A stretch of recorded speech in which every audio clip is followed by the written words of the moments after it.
Number two, grant special exceptions, a fact-finding function of the board. And number three, grant variances to the zoning ordinance if the application meets the hardship test outlined in section 54-924 of the ordinance.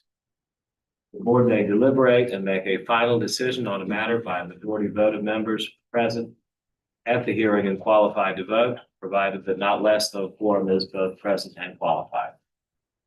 However, an affirmative vote of 2/3 of the board members present and voting shall be required before a use variance may be granted. For a variance to be granted, the Board of Zoning Appeals must make the following findings. A, that there are extraordinary and exceptional conditions pertaining to the particular piece of property. B, these conditions do not generally apply to other property in the vicinity. C, because of these conditions, the application of the ordinance to a particular piece of property would effectively prohibit or unreasonably restrict the utilization of the property. And D, the authorization of a variance will not be of substantial detriment to adjacent property or to the public good, and the character of the district will not be harmed by the granting of the variance. You intend to speak tonight by city ordinance. I'm required to swear you will swear to tell the truth, so please raise your right hand. If you do intend to speak, you swear to tell the truth, the whole truth, and nothing but the truth. You'll signify by saying, I do. I do. Thank you. We do have some rules on the conduct of hearing that I'd like to briefly touch upon. We do have time limits for this meeting. We're a group of volunteers. We have very long agendas and long evenings, and it would be helpful to everybody if we consolidate comments. And if you comments are repetitive, if you're going to go up and say the same thing that others have already said, we prefer to save the time and have you designate somebody to speak on a group's behalf. We do have time limit rules, 10 minutes for presentation of an application and components. That's collective, cumulative. We have 10 minutes for those in opposition. That's also collectively, cumulatively. And so we would ask that you consolidate and choose speakers wisely. There's also a 3-minute time limit for rebuttal. I have the authority and discretion to extend those time limits as necessary and appropriate. However, if you'll at least make an attempt to be brief in your comments, but it would be much appreciated. Thank you.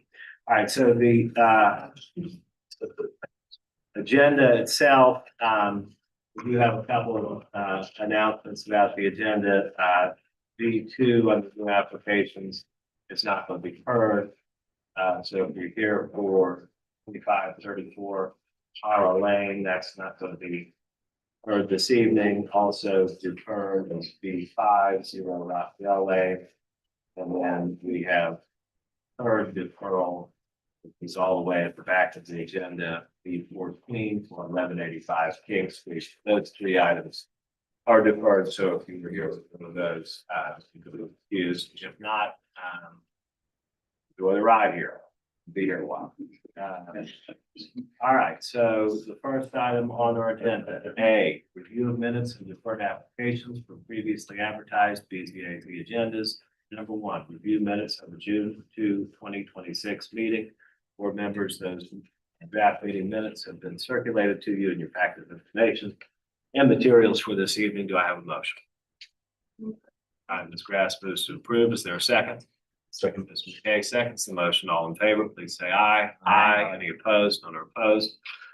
The motion passes unanimously, and the minutes of the June 2nd, 2026 meeting are approved. Next. Mr. Chairman, just for the record, that should note that Mr. Goodwin abstained as he was not present. Thank you. Thank you. So unanimous with Mr. Goodwin abstaining. Next item on our agenda, B, new applications. Number one, 194 Cannon Street, Crosstown, Council District 6. PMS number 460-10-04-011 and 13. Zone PUD, Accommodations Overlay District, BZA 2026-002381, requesting a special exception under section 54-220 to build a 175 unit accommodations use. The owner is 194 Cannon Street LLC. The owner, the applicant is still in tow, LS3P. Tom Field. Mr. Chairman, members of the board, so this is somewhat unique property in that this is a PUD that is is essentially one development, but with a road that will connect through from Haygood across Spring to Cannon. Somehow they still have some work to do to figure out all of that, but that is the city's preference. So they've incorporated that in their plans. One half of the site will include a garage with a retail component that has just recently been back, I believe back before the Board of Architectural Review, as this is a project that has previously been through essentially the entire entitlement process. However, due to market conditions and some change in some of the ownership structure, it didn't get executed, and so they're kind of now at the point where they're ready to start, and so they're kind of redoing things. As one of the elements that they need to redo is they need to get the special exception for the hotel. As a part of the original PUD, they did lock in the zoning ordinance. They did extend as a part of that PUD the accommodations overlay to include this property, but it did require that they still were subject to the BZA-Z, which is why they're here tonight, just because that wasn't written into the PUD that they weren't. And so you can see the site here. It's, I believe, an old Wendy's location right there where Bridge Alt Peninsula goes through. The applicants have provided a pretty detailed list, including the original PUD, which we're not going to go into great detail on. Again, this was approved originally in 2017. The PUD always contemplated and in fact proactively included the provision to add this to the accommodations overlay with the expectations that it would be in fact a mixed use development that would include a hotel on the site. And again, they're kind of redoing some of the entitlement work, including the special exception requests tonight. It is important to note that as a part of the special exception, the review of the special exception is under the conditions that were in effect at the time that they adopted the PUD. So it's not the same list that you see in our zoning ordinance today. It is a slightly different list that existed in 2017, or maybe slightly is maybe too lenient of a word, but there were different conditions that existed then. Again, the applicant's application details how they are achieving those requirements as they existed in that time. And staff is recommending approval of the special exception request today. You should note that you do have a letter of, again, I won't say opposition, I will say a letter of concern question from the Preservation Society requesting that the item be deferred. It is their position that they believe that the proposed accommodations should be held to today's standards, not the standards that were adopted as a part of the PUD back in 2017. With that, as I said, staff is recommending approval of this item. All right, thank you, Robert. Do we have anybody, do you intend to speak this out, Tim? Since we do have at least one who will speak during the opposition period, do we have the owner or applicant present? Sir. Mr. Coe? Yeah. No, appreciate your time, and we agree and appreciate the staff's recommendations on this. So we have no commentary to the recommendations. All right. Anybody else who, well, we may have a question for you, but hold tight. We'll hear from anybody else in support. Anybody else in support? Okay, those in opposition, please. Come on up. State your name for the record. Anna Catherine Alexander with the Preservation Society of Charleston. We would like to thank both staff and the applicant for their time to discuss this request.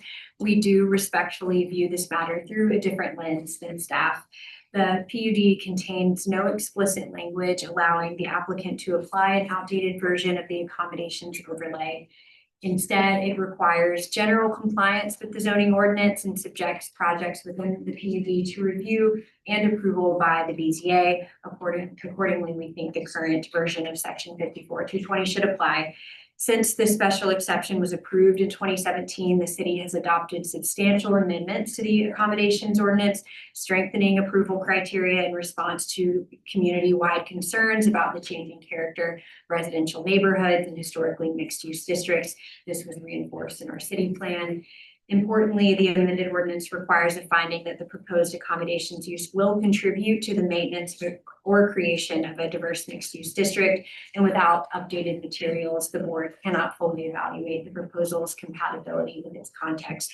So we would respectfully request that the board defer this item until updated materials are provided addressing the criteria in the current overlay. Thank you. All right, thank you, Ms. Alexander. Do we have anybody else who wishes to speak in opposition to the application? And no one else in opposition? Is there anything you'd like to say in response? Yes, good. Thank you, Ms. Alexander, for the comments. While I understand the commentary, I would say our belief is that we are not changing the feel as mentioned for the neighborhood and the district that we're within, or displacing things that were previously upheld within the accommodations used at that time. We would be happy to review those outside of this meeting with preservation groups in the city if decided. But we still are requesting the use of the accommodations overlay requirements from the time when the PD was approved in 2017. All right, this is a good time for questions, so if you won't mind standing there for a second, I see at least one board member. Can you explain what the differences are between then and now, since we don't really have a good understanding of? Sure, and I have not gone through and done a thorough analysis comparing the two. In my quick overview, most of the items that I have seen in the current analysis would be still applicable to current, but I will not say that they all are. So that's something I'd be happy to look at. Do you think it would be a good idea to defer it so that you could review that and then maybe meet with those? I don't believe it would change any of the requests, in my opinion, but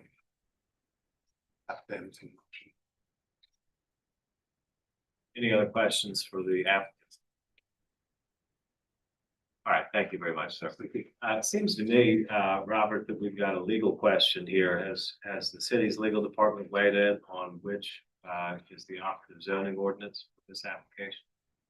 To be honest, I didn't have a question in terms of, again, it's pretty consistent for the PUD to lock in the determination, particularly in a case where it specifically added the accommodations overlay of that time and those rules applying. However, we do have a member of Corporation Council here who, if you would want to trail this so she can review the staff report and maybe opine or provide. Well, I don't want to put her on the spot with something that she hadn't. But no, she has studied. not been brought up to speed on this Okay. one because from a staff perspective, we did not see it as a question.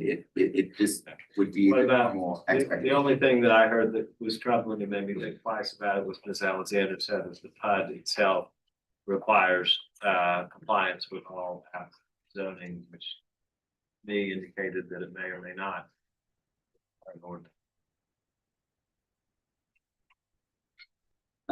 So unfortunately, I don't have the PUD. I was just looking through the staff report, which is pretty detailed in terms of the review. Okay, is there going to be much prejudice to you deferring this thing so that we can make sure that we've got a solid opinion basis on what we're doing here? I mean, that's other than us trying to make progress on development because we've already held previously. That would be my only opposition, yes. Yeah, I understand. I just, taking a little time to do it right would probably be better than a result that you can't live with. So,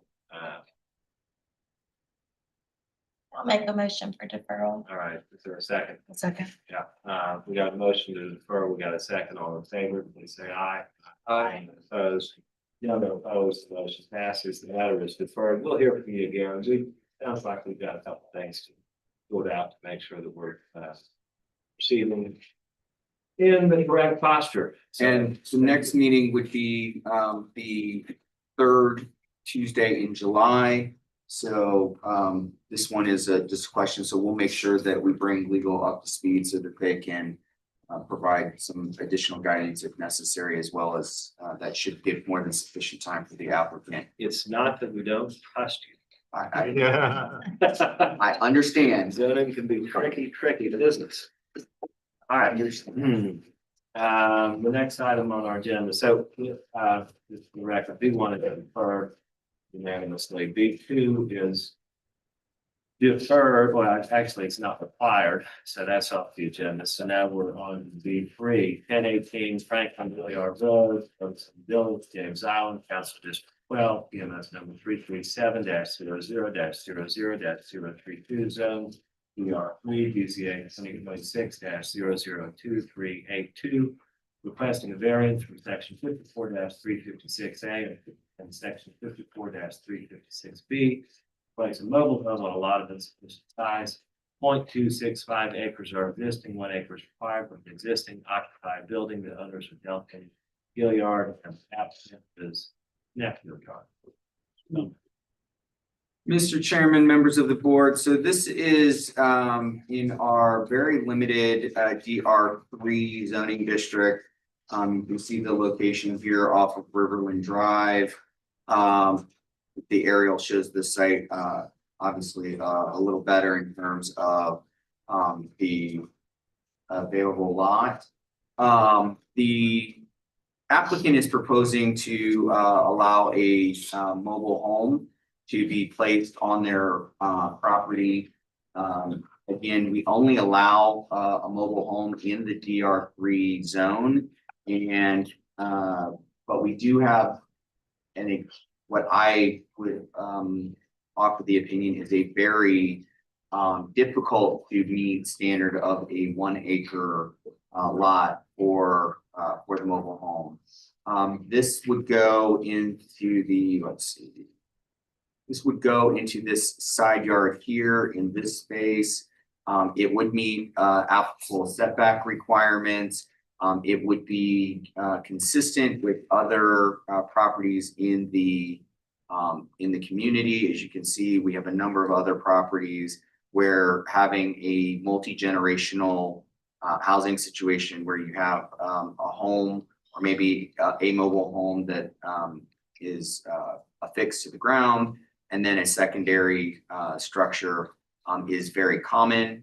Again, this is the only area in the city where you have the opportunity to do this. And consistent with past similar requests, because we do think that the ordinance as written does take away the opportunity to be able to utilize this housing type.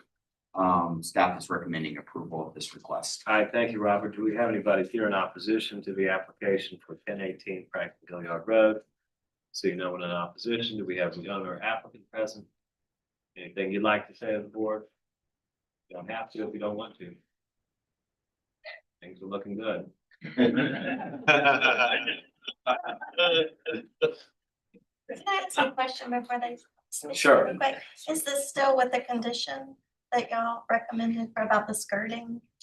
Yes. Yes, there was an if approved condition as indicated in the staff report that didn't translate into the condition that just requires compliance with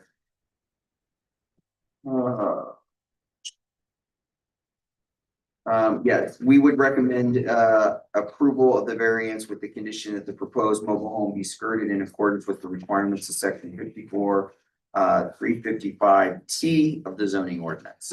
So yes, that I apologize. Thank you. Yeah, for thank catching you, up. Robert. Thank you, Ms. Grass, for your attention to detail on that. All right, so do you want to tell us about the application? Yes, we would just like, well, good afternoon first. Thank you for having us. We would like approval to have a mobile home placed on this property, an additional home. There are several homes in that neighborhood, like directly across the street at 1999 Franklin Gilliard.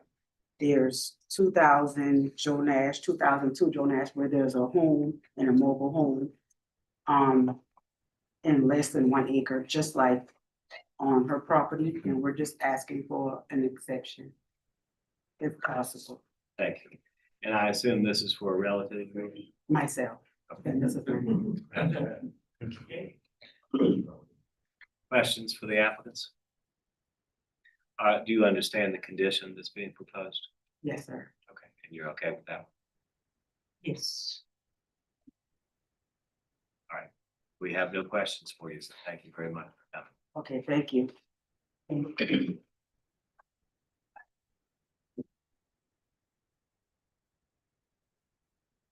discussion, questions from the city? Make a motion for approval of the city.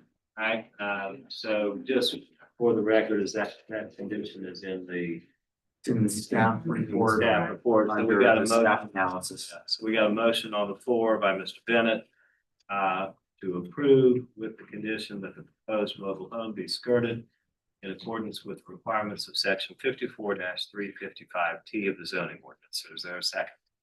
All right, I saw Ms. Richards' hand go up before I saw Mr. Goodman's. Ms. Richards has seconded the motion. All in favor, please say aye. Aye. Any opposed? None are opposed. The motion passes, and the application for the variance for 1018 Franklin Gilliard Road is granted. Thank you very much. Thank you. Thank you. All right. Next item on our agenda. D4, 1954 Ferguson Road, Ferguson Village, James Island, California 12. EMS number 337-00-00-061, zone VR3, BZA 2026-002383. Requesting a variance from section 54-356A and section 54-356B to place a mobile home on a lot of insufficient size. 0.55 acres are existing, 1 acre is required for an existing occupied building. The owner is Margaret Smalls Moore. The applicant is Shardira Lene Richardson. Mr. Chairman, members of the board, so similar to the last application, we are in the same neighborhood. Within this, again, relatively small area that is identified as DR3. In this case, we have the existing home towards the front of the lot. The proposal is to put a mobile home to the rear of the lot. And you can see in the drawing. Actually, this one kind of shows where there are other mobile homes in the community. And then this is, okay, here's 1 second. So you would see that the mobile home would be placed kind of in the clearing. If you look in the aerial, kind of back behind this tree line here. So kind of in what almost creates this kind of own space there. Back well from the street. Similar situation where we've got a request to place a mobile home. We have only this area of the entire city where this is possible. But then we have the 1 acre requirement, which again makes it difficult. This is a community where multi-generational living on one lot is a norm. And so based on the request, staff is recommending approval of the variance to allow this. Thank you. With the condition, Same I condition. believe we have the same condition on that one as well. Thank you, Robert. Do we have anybody here in opposition to the application for 1954 Ferguson Road? Seeing no one in opposition, do we have the owner or applicant present? Yes, ma'am, anything you'd like to say for? Thank you. Yeah, approval with conditions. Approval of condition. All right, so Ms. Grass has moved for approval with the condition that the proposed mobile home be skirted in accordance with requirements of section 54-355T of the zoning ordinance. Is there a second? Ms. Richards seconds the motion. All in favor, please? Mr. McKay. Oh, It doesn't matter. We'll defer to Ms. Richardson for this. I didn't know if you were pointing to her. No, I was pointing to. Mr. McKay seconds the motion. All in favor, please say aye. None are opposed. The motion passes unanimously, and the variance for 1954 Ferguson Road is approved with the condition that the proposed mobile home be skirted in accordance with requirements of section 54-355 Q of the zoning ordinance. Thank you, ma'am. Thank you. You're have a wonderful night. Okay. Bye-bye.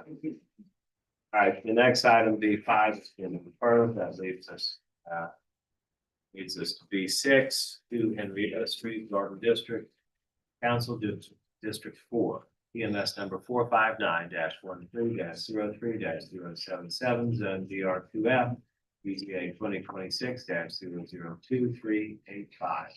Requesting a variance from section 54-301 to allow existing stairs to have a 1-foot rear setback. 3 feet are required. The owner is SC Reno Partners LLC. The applicant is Coastal Creek Design, Joel Adrian. Mr. Summerfield. Mr. Chairman, members of the board, so you may recognize this property as we have addressed a number of concerns and requests related to its sister property next door at 4 Henrietta.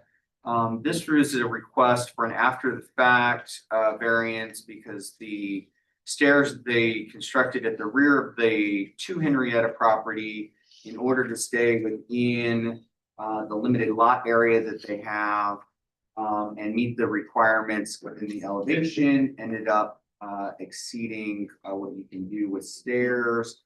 And so you can see here in the drawings, but I believe we also have a photo. So you can see the stairs here. This is an after the fact request and is a situation where, again, potentially due diligence ahead of time, certainly when they realized that they were exceeding what the permit for construction would have allowed. We could have had a discussion about options at that point. And so staff is recommending a denial of this request. All right, thank you, Robert. Do we have anybody in opposition to the application for 2 Henrietta? Yes, so Mr. Willis is here. Okay. Anybody else? So we'll hear from the owner or applicant. Mr. Adrian. Thank you, Joel Adrian, Coastal Creek here for 2 Henrietta. If we could go, I guess, through the survey. And Here, yeah, that's fine. Let's be honest, it's my fault. From the beginning of design, we felt like it would be important to allow for a second means of egress out of this residence instead of it just being the front door. And so we plan to take that window on the rear and make it a door from the beginning. I did not calculate properly the elevation change because at the front, there's like 1 step you go into the house. But when you're in the house, before we did our modification, you actually step down 2 steps to get to that level and then go out. So that caused the issue that we're looking at. So this is an after the fact request. The door, if we put a door there, the code requires that there's a 3-foot landing outside that door and inside that door, which is why the stair has that 3-foot landing. And the stairs that don't go straight from the door into the backyard. You really hope that that you could look at the condition and see the uniqueness of this site. I think the photos are probably important to look at. The stair, it causes no harm, no ill will to anybody. There's a 6-foot wall, basically, CMU wall that wraps around the property on the 2 sides where that stair is located. You can't see it from anywhere. It leads to the backyard. It would just allow for the owner of that house to have 2 ways to get out. On historic houses, any bedroom needs a means of egress. And historic houses, those existing windows remain. Those existing windows don't meet the current egress code, but they're allowed to stay because they are historic and the use of that space didn't change. So if I'm in that back bedroom and there's a fire at the front of the house, I got to try to get out that window versus putting that door in. If we go to the floor plan, the addition of that door, we had to provide a hallway. So there's a 3-foot wide hallway. That certainly would have made the floor plan more functional if we had said, hey, we don't want that. We have a larger bedroom. That room would expand the full width left to right. There was no malicious intent in this. It was just, it'd be nice to have a second way to get out of the house. And I just missed the fact that I was going to need a landing in those 2 stairs. I apologize about that. But really hope that you could look at the location of the house, the uniqueness of of it, and that it really has zero impact on anybody, if that stair is there or not. Thank you. Thank you, Mr. Adrian. All right, Mr. Willis.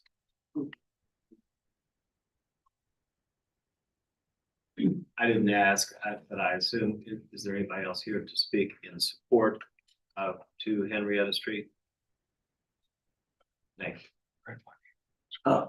Thank you. My name is Fred Willis and I live in the Garden District, and would like to sort of outline our opposition and make a recommendation as to perhaps how to solve it. But first of all, this addition of stairs and deck was built about 4 months ago without BAR approval or without modification of the original building plans. So it was built without building inspection approval or follow-up. My dimensions that I take from the survey I have in my hand is that the extension of this deck and stairs is 4 inches from the property line. And so our position in the neighborhood is, one, we don't like people doing things without permits. And we would like to see the most immediate neighbor at 11 Elizabeth Street, Dr. Margrove, is out of the country. So he can't be here. And I don't know if he's aware of this or not, but I think he is the primary person affected. And I would ask the applicant to visit with that neighbor and say, because I don't know what other ramifications might be for him on his property if he someday sells it with this encroachment in his backyard, so to speak. I think if you look at the front of the house, which is about 5 inches different than the rear, what they did internally, they have steps that go down inside the house to the front door with 1 step. I thought that's what was going to be done, because what shows on the approved plan is 1 step at the rear. And with the long hallway, it would seem reasonable that they could do the same duplication at the rear as at the front. However, I just ask you to deny this application until they can meet and get with the immediate neighbor, the most affected party, get approval from BAR and building inspection to modify their plan, and then come back before you if they need to. Thank you. Thank you, Mr. Willis. Anybody else who wishes to speak in opposition to the application for 2 Henrietta? Seeing no one else in opposition, Mr. Adrian, you want to tell us whether that's a feasible solution for you? So thanks. Let me just clarify some things. Location of the door was approved by building. The door location at rear elevation has the bar doesn't have jurisdiction on, because there's no view of it from public realm. So those stairs do not need a bar approval. He is correct that, like I said earlier, that interior wise there was a step down. You know, I designed it, never planned to have a step on the interior to go down and then go out that door. The stairs are correct as shown on the site plan that I have provided. That house was located by the surveyor. Those stairs are 3 feet for the landing, a couple inches for that handrail, and the dimensions are correct on that site plan. So it's not 4 inches off the property line. There should be zero impact on the neighbor, because the stairs do not go onto his property. They are still contained to the parcel at 2 Henrietta. And so we really appreciate y'all to review this and realize that there is, again, zero impact on anybody for that little stair, and just ask for approval. Is there any questions? Any questions for Mr. Adrian? I have one question, Mr. Adrian. Could you maybe just provide just a little bit of background on the the concrete block wall and its relationship to the property line? I go to the survey, and that wall has been there for, I have no idea how long. We did not put that wall in. So you look here, you can see that block wall sits right on the property line along the rear. And then it's oops, sorry, it's over here. Sorry. So it's actually it sits back up. If this lot were a perfect rectangle, life is great because we have no issues. But because for some reason there's this little jog right here, that retaining wall is, or that block wall is on our property here, a couple feet in, runs straight across. So now it's on their property, and then it comes down. But our stairs are sitting right here. You see there's 4 feet from house to the property line, and our stairs are roughly 3 feet off that house. Joel, the drawings we're looking at are numbered. Did your stamp drawings show this door? Yeah, the drawings, I went to building permit, showed that door, and then it was just open and step outside to the, to grade. So originally you thought it was going to be one step down, and then when y'all constructed, you realized you were. It was, again, I consider it was my oversight, because that's the front of the house, it's one step up and you're in. And I was like, yeah, we'll pop that door and one step down and we're out. I drew it incorrectly. So the door was constructed when the entire house was renovated Correct. and constructed just like that. Correct. Is there any reason why you can't implement the solution that reverted back to one stair other than additional cost? I mean, I understood your point earlier about wasting all that hallway space, but if you can make that conversion, does that solve that problem? Yeah, it's certainly possible that door would, we would just have to lower it on that rear elevation. We would need to prove it. Similar to when you see side piazzas, where the porch floor is actually higher than the lower. So you lower that piazza door, it opens up. You got a 5 landing inside, and then I have to figure out a way to get some steps here to go into this hallway. That door be there. Again, it could be done. But I believe that what's there, again, I'll stick with it. There's zero impact on anybody. All right, any other questions for Mr. Adrian? Okay. No further questions, thank you. Discussion? Questions for the city?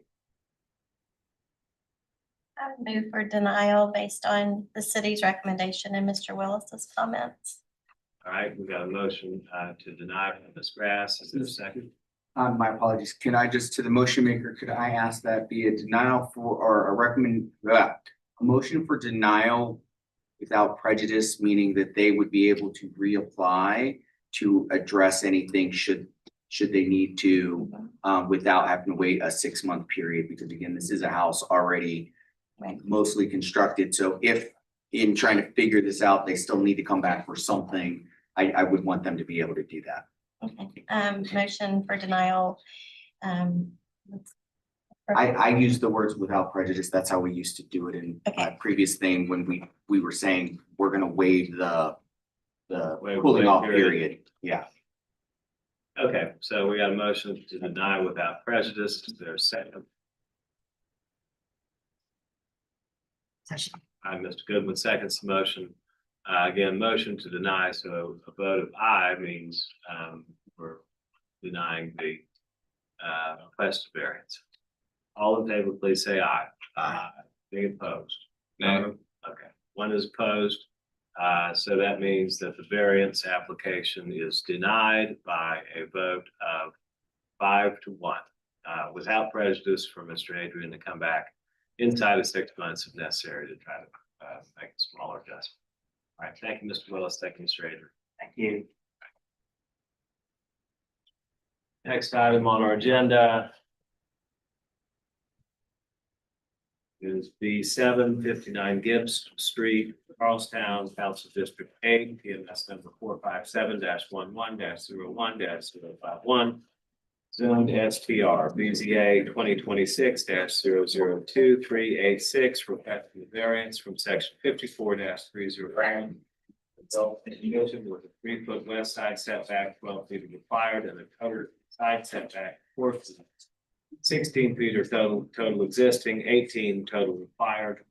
The owner is Cameron Jennings. The applicant is Laura F. Altman, LFA Architecture. Mr. Summerfield. Mr. Chairman, members of the board, and for the record, Mr. Bennett has excused himself as he is abstaining on this particular item, or recusing on this particular item. I think it's the vernacular. All right, so you can see that this is property here in the Charlestown neighborhood. It's just a little west of Rutledge Boulevard here on Gibbs Street.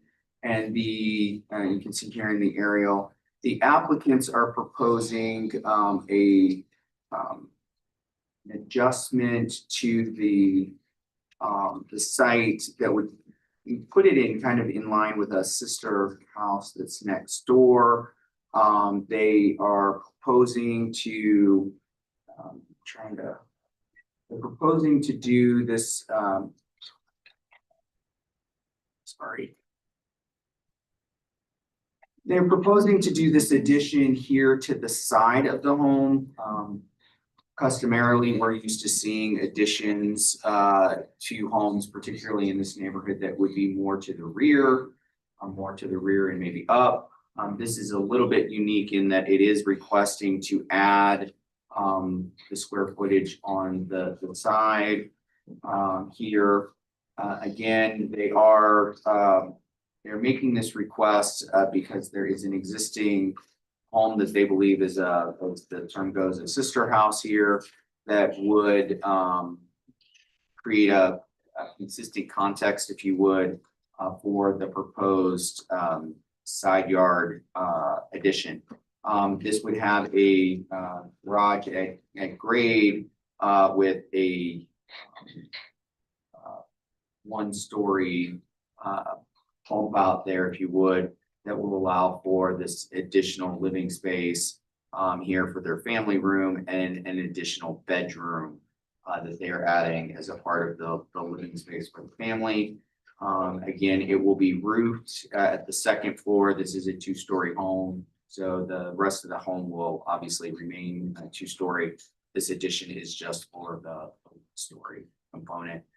You can see how the house looks on all 4 sides, including with the proposed addition. This is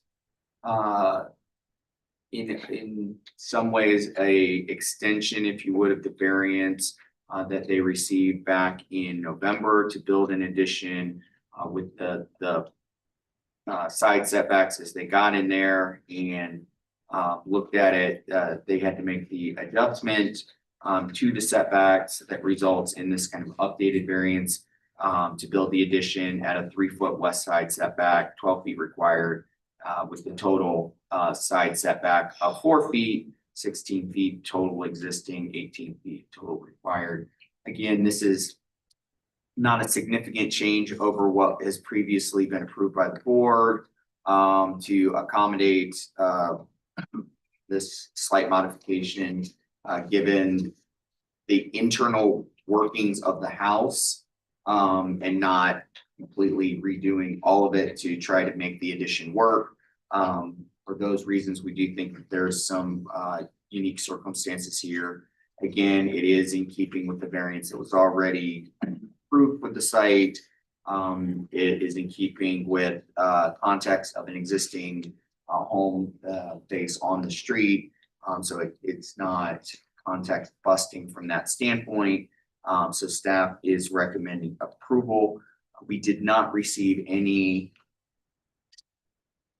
Don't believe we received any letters in our public comment for this item in advance. So looking for Chris, make sure I'm not missing something. Yeah, so we don't have any public comments to suggest that there was community concern regarding this for parts 3 and 4 of the test. So staff is recommending approval.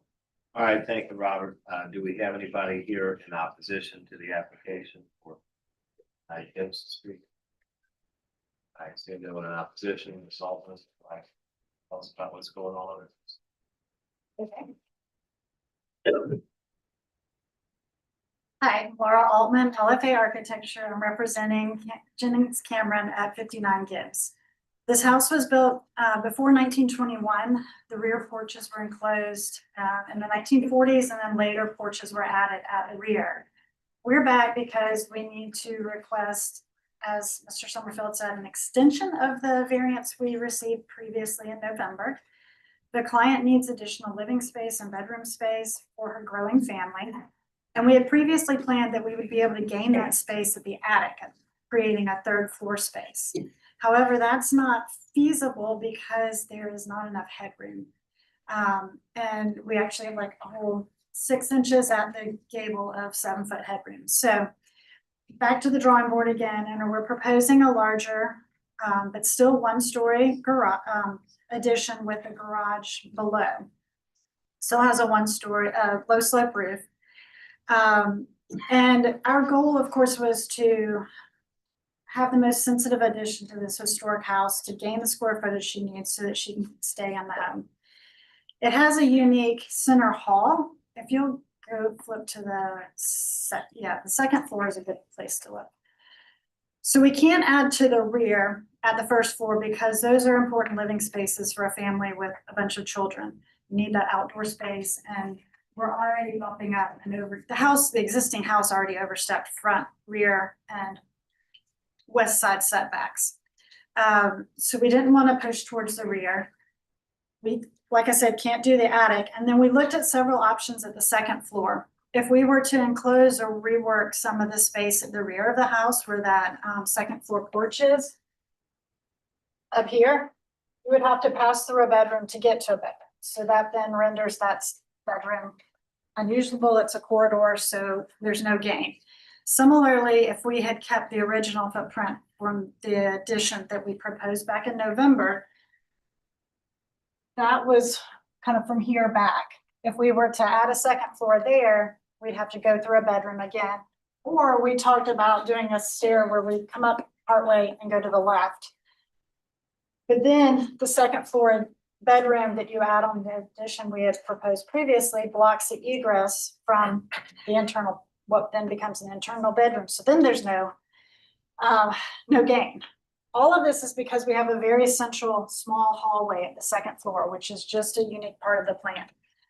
So we proposed a larger addition. We had to go a little bit wider than we had previously on the addition in order to fit the car in the garage at the ground floor. Because when we came forward toward the street with the larger addition to accommodate a bedroom, we then lost one of our parking spaces. So we needed that garage space to get our 2 required parking spaces. So I know this proposal is a deviation from the context to some extent because it's a smaller side setback. It is seen in a lot of places throughout this, the block where we have a lot of craftsman style houses that were all built prior to the ordinance. Again, the unique hardship comes from the floor plan, and we feel this fits the character because it is part of the sister house. There's another example right next door. We did provide a couple of letters from the adjacent neighbors. The adjacent neighbor that's most affected at 57 Gibbs Street, which is actually the sister house, has provided a letter of support. And the neighbor to the west at 61 Gibbs has also provided a letter. Thank you for your time. If you have any questions, I'm happy to answer. Anybody have a question? No questions. Anybody have a question for the city? Any discussion? Make motion for approval. Mr. McKay moves to approve. Is there a second? Goodwin seconds the motion. All in favor, please say aye. Aye. Any opposed? The other opposed, the motion passes unanimously 5-0 with Mr. Bennett recused, and it passes. So we have a variance which is approved for 59 Gibbs.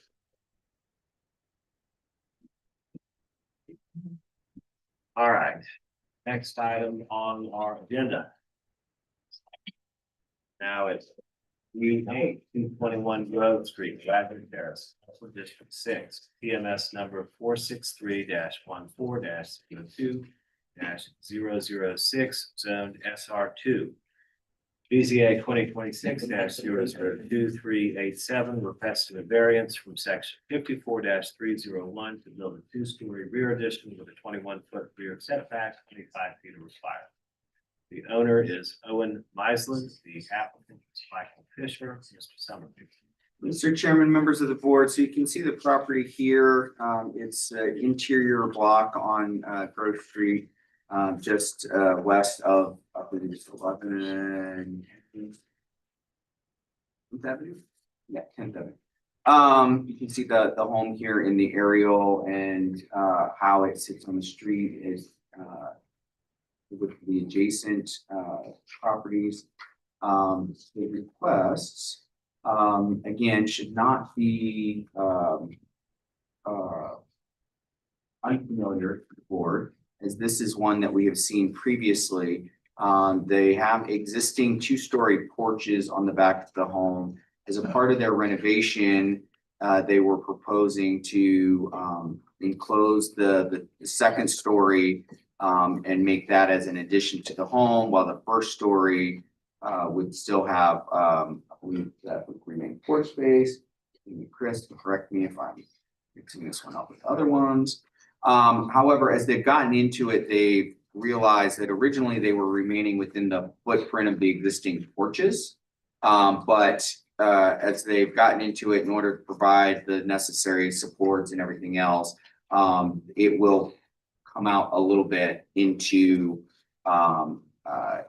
basically an encroachment into that rear setback. Again, it is consistent with the variance that was previously approved that would allow for the enclosure of the porch to create the rear addition for the home. And as a result of that, staff is recommending approval of this request, because again, we believe that the current request is consistent with the board's intention based on their approval back in January of this year. All right, thank you, Robert. Do we have anybody here in opposition for the application on 221 Grove Street? I'm sorry, Mr. Chairman, I should have indicated that we did have 3 letters of support, as well as an additional letter of support from the neighborhood association. All right, great. Anyone in opposition for 221 Grove Street? Being no one in opposition, we have the owner applicant present. Anything you'd like to say to the board? You don't have to. Okay. Thank you. Anybody have any questions for the owner or the applicant or the city? Motion. Move approval. Bennett moves to approve. Is there a second? We ask seconds the motion. All in favor, please say aye. Aye. Any opposed? None are opposed. The motion passes unanimously, and the variance for 221 Grove Street is granted. Thank you, sir. Thank you very much. Thank you. All right, the next item on our agenda, B9, 246 Cummings Street, Hannibal, Elliott, Council District 4, PMS number 460-08 -02-045, zone BR2F, BZA 2026-0023888, request for variance from section 54-301 and section 54-317 to build a 2-family dwelling unit, 1,100 square feet of lot area per unit, 2,000 square feet are required, and 2 off-street parking spaces provided for are required. The owner is Boston Gray Capital LLC. The applicant is Patrick Corpus. Mr. Summerfield. Mr. Chairman, so you can see the property here. It's about mid-block on Cummings Street, just south of Bogart Street. You can see here with the zoning map, the footprint of the building. It takes up a considerable amount of the lot. This is an existing former duplex that the applicant is proposing to renovate and restore. You can see from the photos the current condition. As a part of that, they need to reestablish that the 2-family dwelling unit. Obviously, the original construction of this was well before our existing zoning standards that imposed the 2,000 square foot minimum requirement per dwelling unit. So they have the request for the deviation from the lot size. Additionally, this is an existing structure on this lot from a time well before it was common for people to have personal automobiles. And so while they can accommodate 2 parking spaces on site, they cannot accommodate 4. The city, of course, is always encouraged by the opportunity to get some of these older properties that have been I won't say neglected, but left in bad shape, back in productive use and additional housing. So staff is in support of the request for establishment of the lot size as well as the reduction in parking. And thought we were gonna have an if approved condition that just said that one space would be allocated per unit, but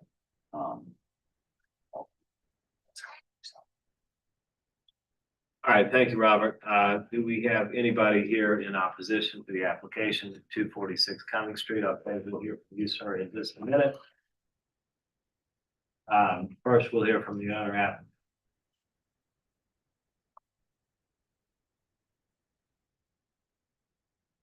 Good evening, everyone. Pat Corpus. I'm the owner of Boston Area Capital. I'm also the architect on the project. As Mr. Smithfield said, we are really just hoping to reconstruct the duplex as it was. A couple of quick changes on the exterior to make it more livable. But really, we're just trying to provide more housing to a vacant building that's been neglected for too long. We have reached out to the neighborhood association. I believe some emails of support have come in from the neighbors, specifically the neighbor next door at 248. Spoke to her. She recently bought property next door. We do want to provide more housing. One thing to note here, if you go to the Sanborn maps that were on that first page, this property, when it was built in 1852, had 2 dwelling units on it. They weren't the same building at that time, but there were 2 dwelling units. So that's kind of carries down.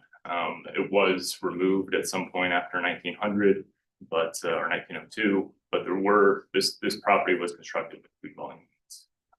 So we would just like to continue 2 dwellings. It was built as a single family house initially. The house looks, it appears to have been built as a single family house with a secondary accessory dwelling. And then at some point, the 1985 architectural inventory picture was up there as a duplex. So it's been a duplex for 40, 50, 60 years at least. Mr. Orfis, do you have any idea how long it's been unoccupied? I don't. I know livability has had some issues with it, and there's some fallout from that, but I don't know exactly how long it's been unoccupied. What did you say about the neighborhood association support? I didn't hear what you said. I spoke with the neighborhood association. They didn't have a meeting in June, so we weren't able to present to the meeting as a whole. But I spoke to the president, the vice president, and their architectural representative. They all seem to be in support. I've spoken to a neighbor. I sent mailings out to all the immediate neighbors. One person called me back. They, I believe, wrote a letter of support. Another neighbor on Bogard, I believe, wrote a letter of support as well as that direct neighbor. Do we have those letters? We don't have these letters. they're not a part of the public comment packet. They were not. We don't have them. Okay. And if the request is not granted, will it just become a single family home again? I would probably be forced to or try to sell it vacant.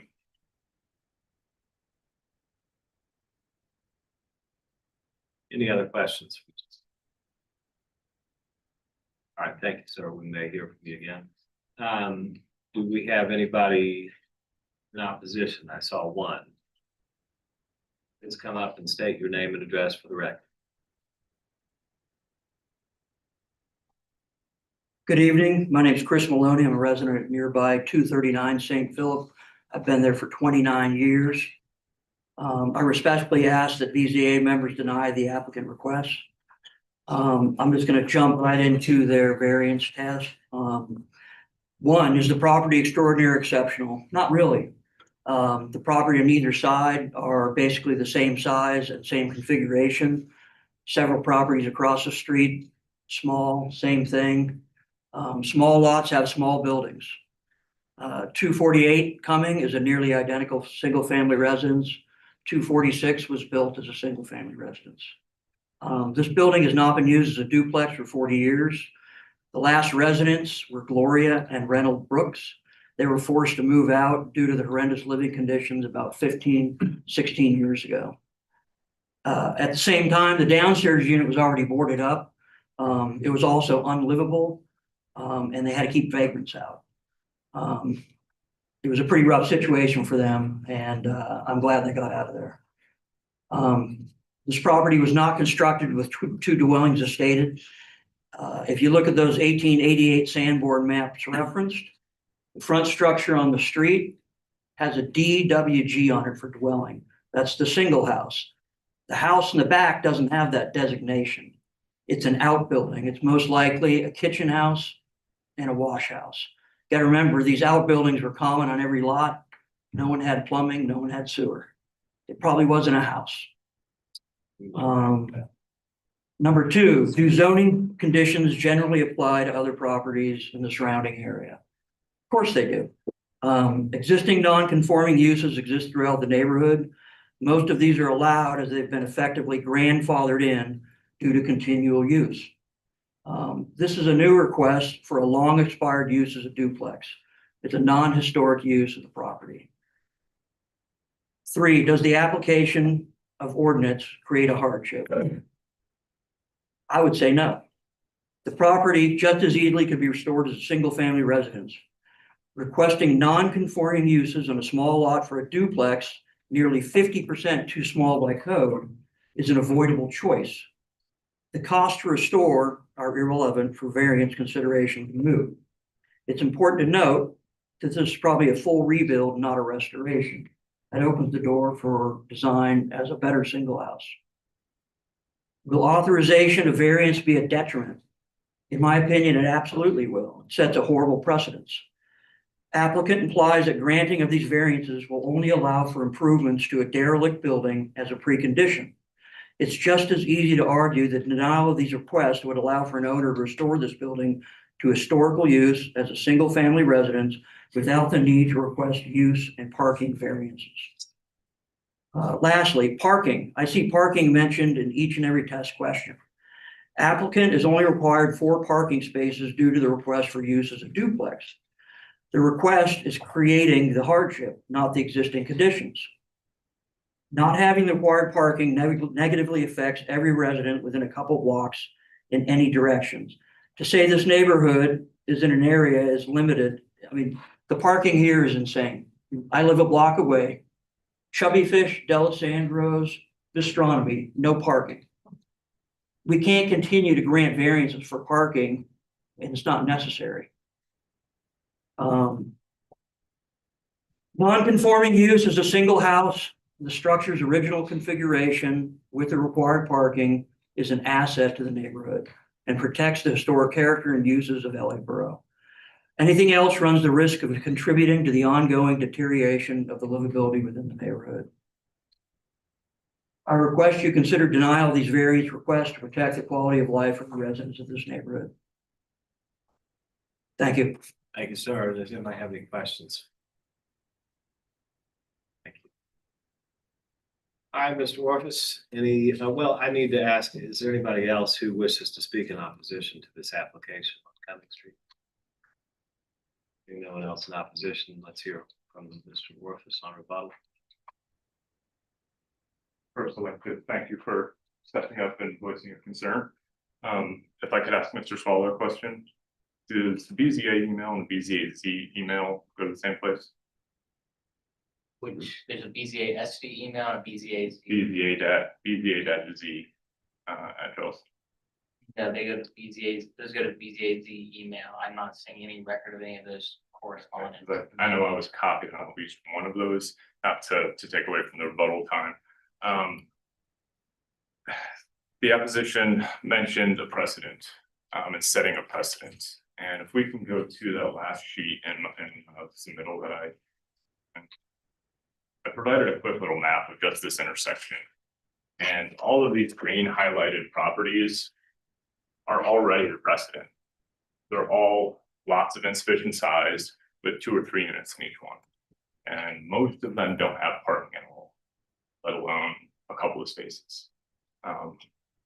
The area needs more housing. It's heavily occupied by students and med students. It could definitely use more housing.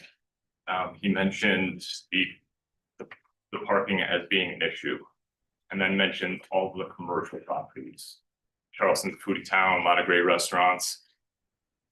But if it's the commercial properties that are causing the parking issue, it shouldn't be a duplex or a single family that gets.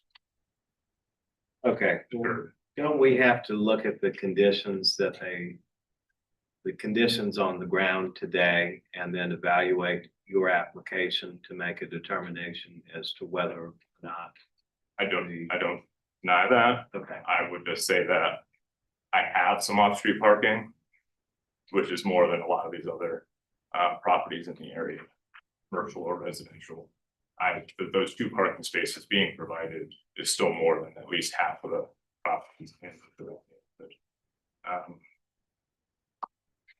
So in my opinion, that precedent to some degree in this area has been set. I think with that parking, I'm already better off than most of the properties in the neighborhood. And again, I think that the housing need is there. So being able to renovate, and yes, neglect is not necessarily a means to just renovate and put back. But this house has been a duplex for many, many years. It might have been vacant for 15 plus. But it was in the 80s and probably 70s, a duplex at that point. And I didn't own it back then. I didn't put it in those conditions. I just want to restore it.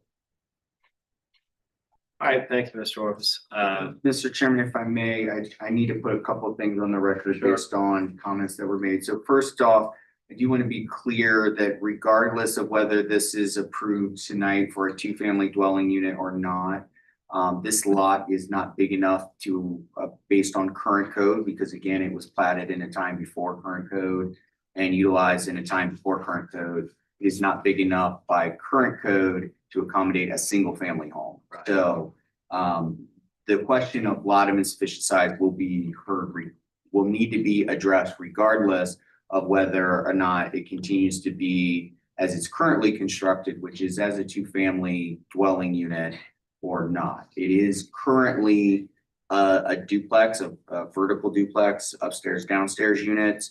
Again, our non-conforming uses kind of considerations and thinking doesn't necessarily mean like what was it originally built for in the 1800s, but what has it most recently been used for? And in this case, it was most recently used as a 2-family home. It did not provide parking for 4 automobiles on site.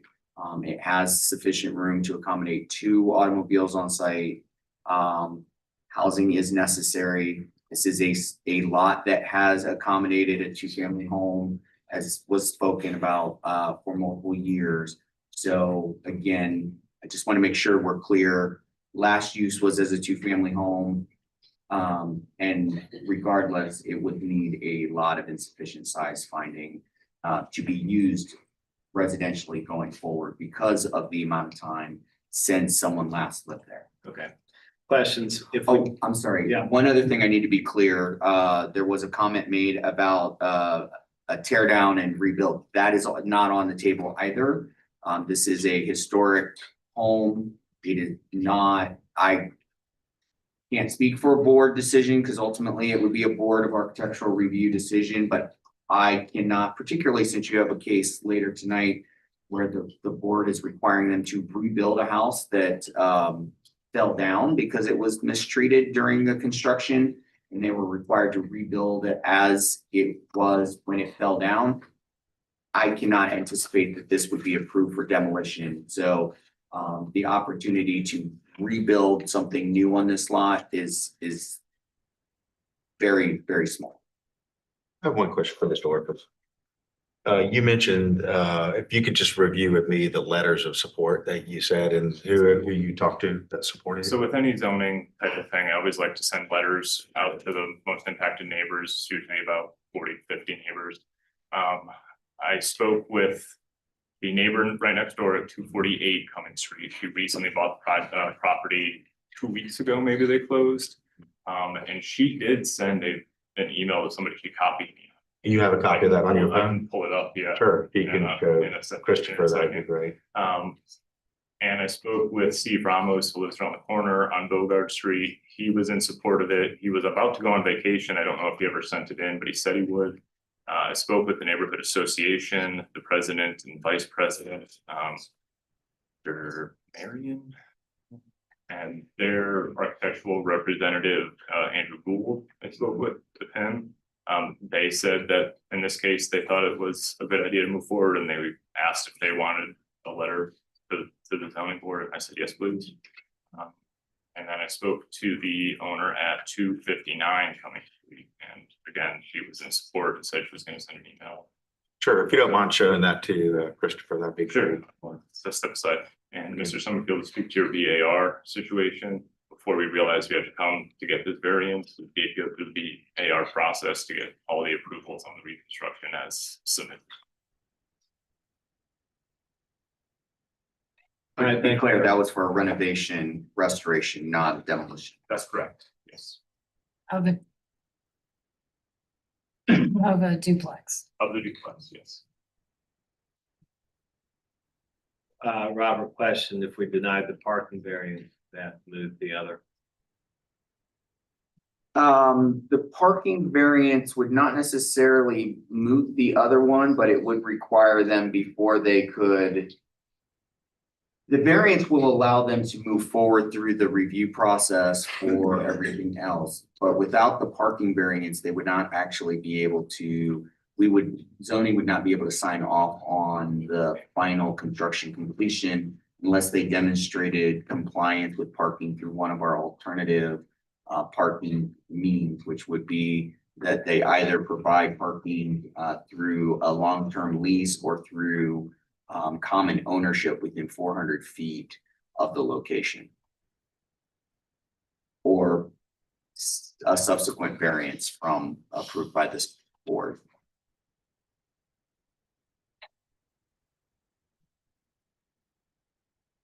But it wouldn't, in and of itself, make the other applications smooth. It would, but in essence, it would, because you still, like, no one's gonna build or put in That's the money. that's my point. Yeah. I mean, unless he had one of those alternative Yeah, methods in his pocket. exactly.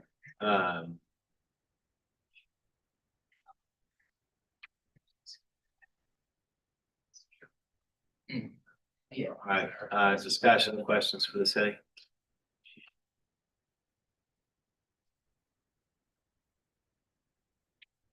I'll make a motion for approval. Oh, I thought we were waiting. Oh, I think he's got it. We can, The BZA-Z email has a dash in the email that the neighbor forgot to include when they sent it over, so it did not reach the inbox. But there is correspondence that was intended to be submitted prior to the deadline in support of this request from the adjacent neighbor at 248 Cumming Street. all right, there's a motion on the floor. Mr. McKay has moved to approve. I did hear Mr. Bennett start to make a comment. I lost my thought. All right, so we've got a motion for approval pending, and just to clarify, Mr. McKay, that's a motion to approve both variances. Number one for the small lot, and number two for the two parking spaces. That is correct. Is there a second? I'll say. All right, Mr. Goodwin's gonna second that. So we got a motion on the floor by Mr. McKay, seconded by Mr. Goodwin, to approve both variance requests. All in favor, please say aye. Aye. Opposed? No. Okay, so got a tie, 3-3, and the tie unfortunately does not go in favor of the applicant. A majority of voting members is required for an approval. And so the variance application for 246 Cumming Street is denied. Chair.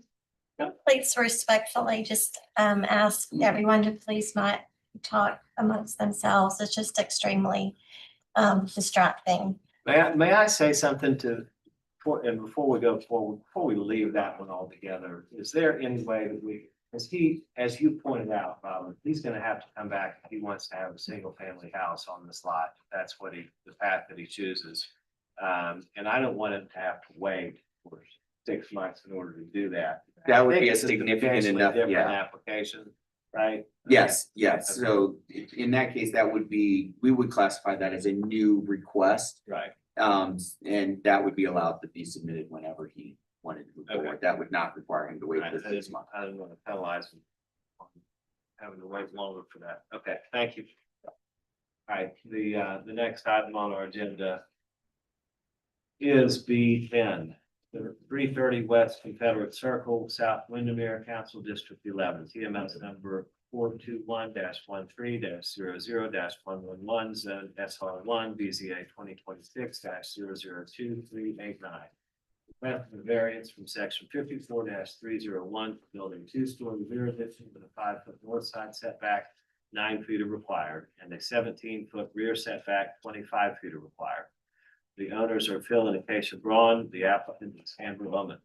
Mr. Summerfield. Mr. Chairman, members of the board, you can see the property here in the zoning map on Confederate Circle. Yes, Confederate Circle.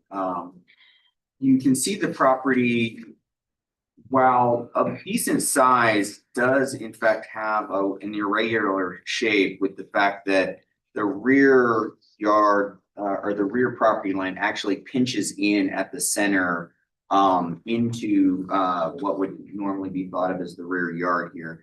And you can kind of see that here. You also can see in this area, although I think the site plan will show it better, that there are several trees on this property that they are being respectful of in terms of their trying to accommodate their addition. So yeah, you can see kind of the trees, and tree canopy zones and tree protection areas that they're trying to be mindful of, that results in, and you can kind of see the red here where this intrusion is. Again, you can see from the site plan that they have here, the way this rear property line kind of jets into the property really does kind of skew and make it difficult to do the normal squared off things that we like to do when we build.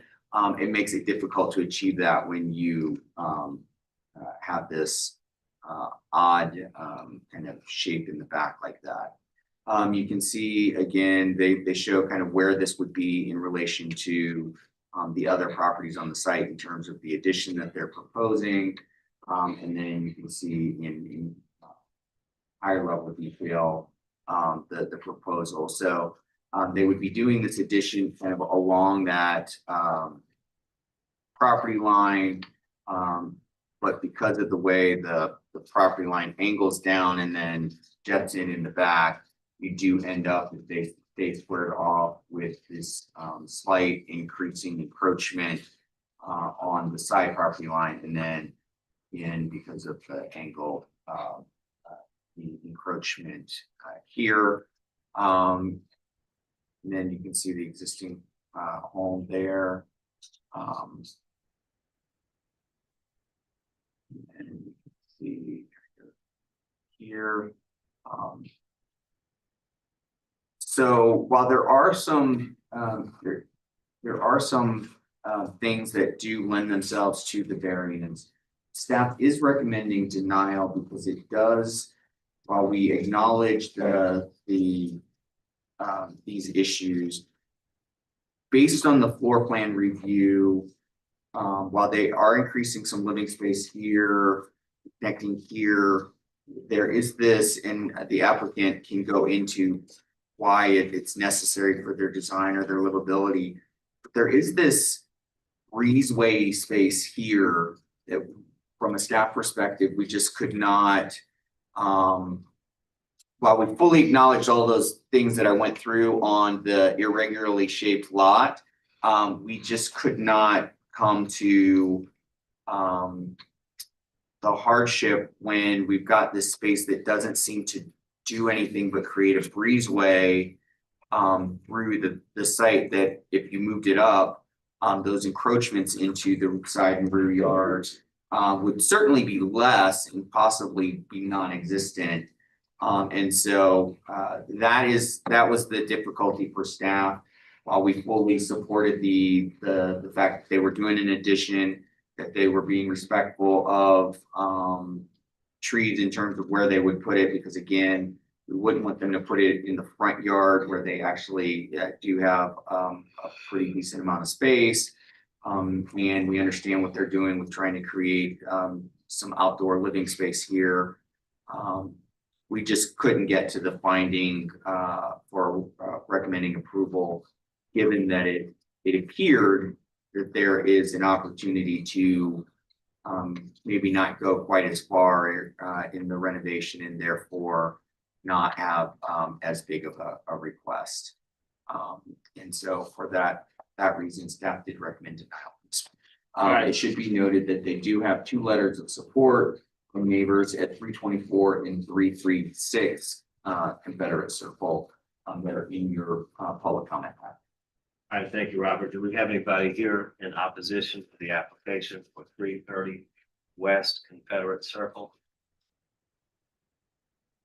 Opposition, do we have an owner or applicant here? All right. Can I talk about here? Well, I'll just address the reason for the hyphen. So I'm Amber Ahmed. I'm representing the owners, Phil and Acacia. So Phil is an active duty service member who is often deployed overseas. And she is a working full-time mom of 3. So they're heavily dependent on family to help with kids. And as we can all appreciate, they were trying to create a space where in-laws could be, a level removed from the house. So that breezeway served as a bit of a hyphen that would allow the structure to be attached, which allowed for some program on the first floor, and then enabled that 2nd story addition. If we were to detach that structure, it would preclude a 2nd story, given that accessory structures aren't allowed to be 2 stories when the house is a single story. That's why we'd like to keep it attached to the house, but with that intention of having a little bit of a buffer between the guest suite, the mother-in-law suite, and the rest of the house. That was the logic behind the design. We can certainly acknowledge and appreciate that if we remove that, we would alleviate the rear setback encroachment. The side setback would still be there. And I don't think it is applicable for special exception. It does, it is an extension of a non-conforming side setback. However, I think you can correct me, but if it involves a vertical expansion, then it's not applicable. Is that right? Correct. We need a special exception for the vertical extension of the setback, yes. So you can see on that site plan, if we were to continue that side encroachment, even if it pulls towards the street, we would be over that side setback, which is an existing condition. All right, thank you. Any questions for? I'm sorry, a real quick question. I want to make sure you said you did consider the possibility of pulling it forward, and you still remaining the hyphen, still remaining attached? Or? Well, so what I was acknowledging staff's comments and saying if we eliminate that hyphen, which I think also helps from a massing perspective, if we eliminate that hyphen, it would pull us back towards the street. Will you go back to this? I'm sorry. That's all right. So as we eliminate the hyphen, you can see how that pushes us towards the street and then decreases where we would be encroaching at the rear. But that side setback encroachment would still occur. It would also be lessened then, wouldn't it? I'm sorry? Wouldn't it also be lessened, the side encroachment? It would. I mean, the length of it would. Additionally, and I apologize that this wasn't a part of the original presentation because I overlooked it originally. Staff also had a concern that the addition includes a second story. The second story space on the addition is actually not internally accessible and is actually accessible only from an external stairwell, which then makes it accessory space, not a true addition to the living space. So that also created another bit of concern and angst from staff in terms of approval, because that would be approving an additional sleeping area space that's essentially a full-on not an accessory dwelling unit, because I don't believe there's a kitchen proposed for anything, but it does create a secondary living space, not in a true addition to the single family dwelling. Again, we understand the narrowness makes it very difficult to create that internal access, but that also presented a concern for staff. What is what is the space, like the measurement, like of the breezeway? The breezeway, it's listed there. I just can't see it well enough. I can't tell if it's 16 feet or. No, it's 10 overall. Okay, thank you. Any other questions? All right, thank you. Any discussion?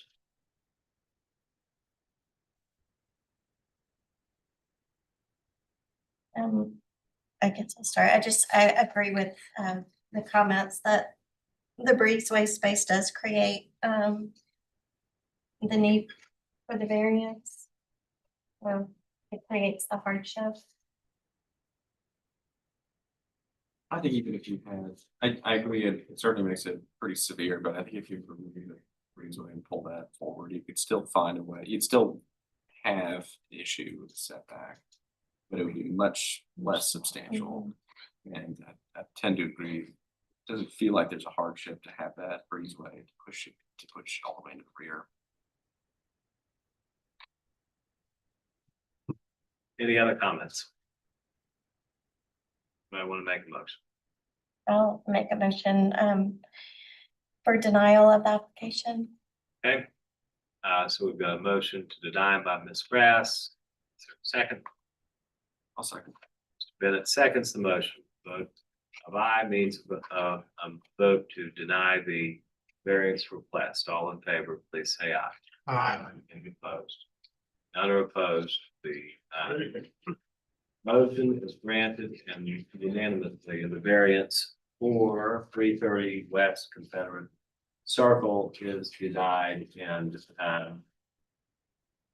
would encourage you to work with Biddy on eventually on that. Fine, makes sense. All right, next item on our agenda, B11. 2153 St. James Drive, Riverman Terrace, Council District 11, EMS number 343-01-00-147, zone SR2. BZA 2026-002390, request for variance from 74-301 to build a detached single-family home with 20-foot rear setback, 25 feet are required, and to build a detached accessory structure 35-foot front setback, 60 feet required. The owner is Mike Creasy. The applicant is Evan Beeman. Mr. Summerfield.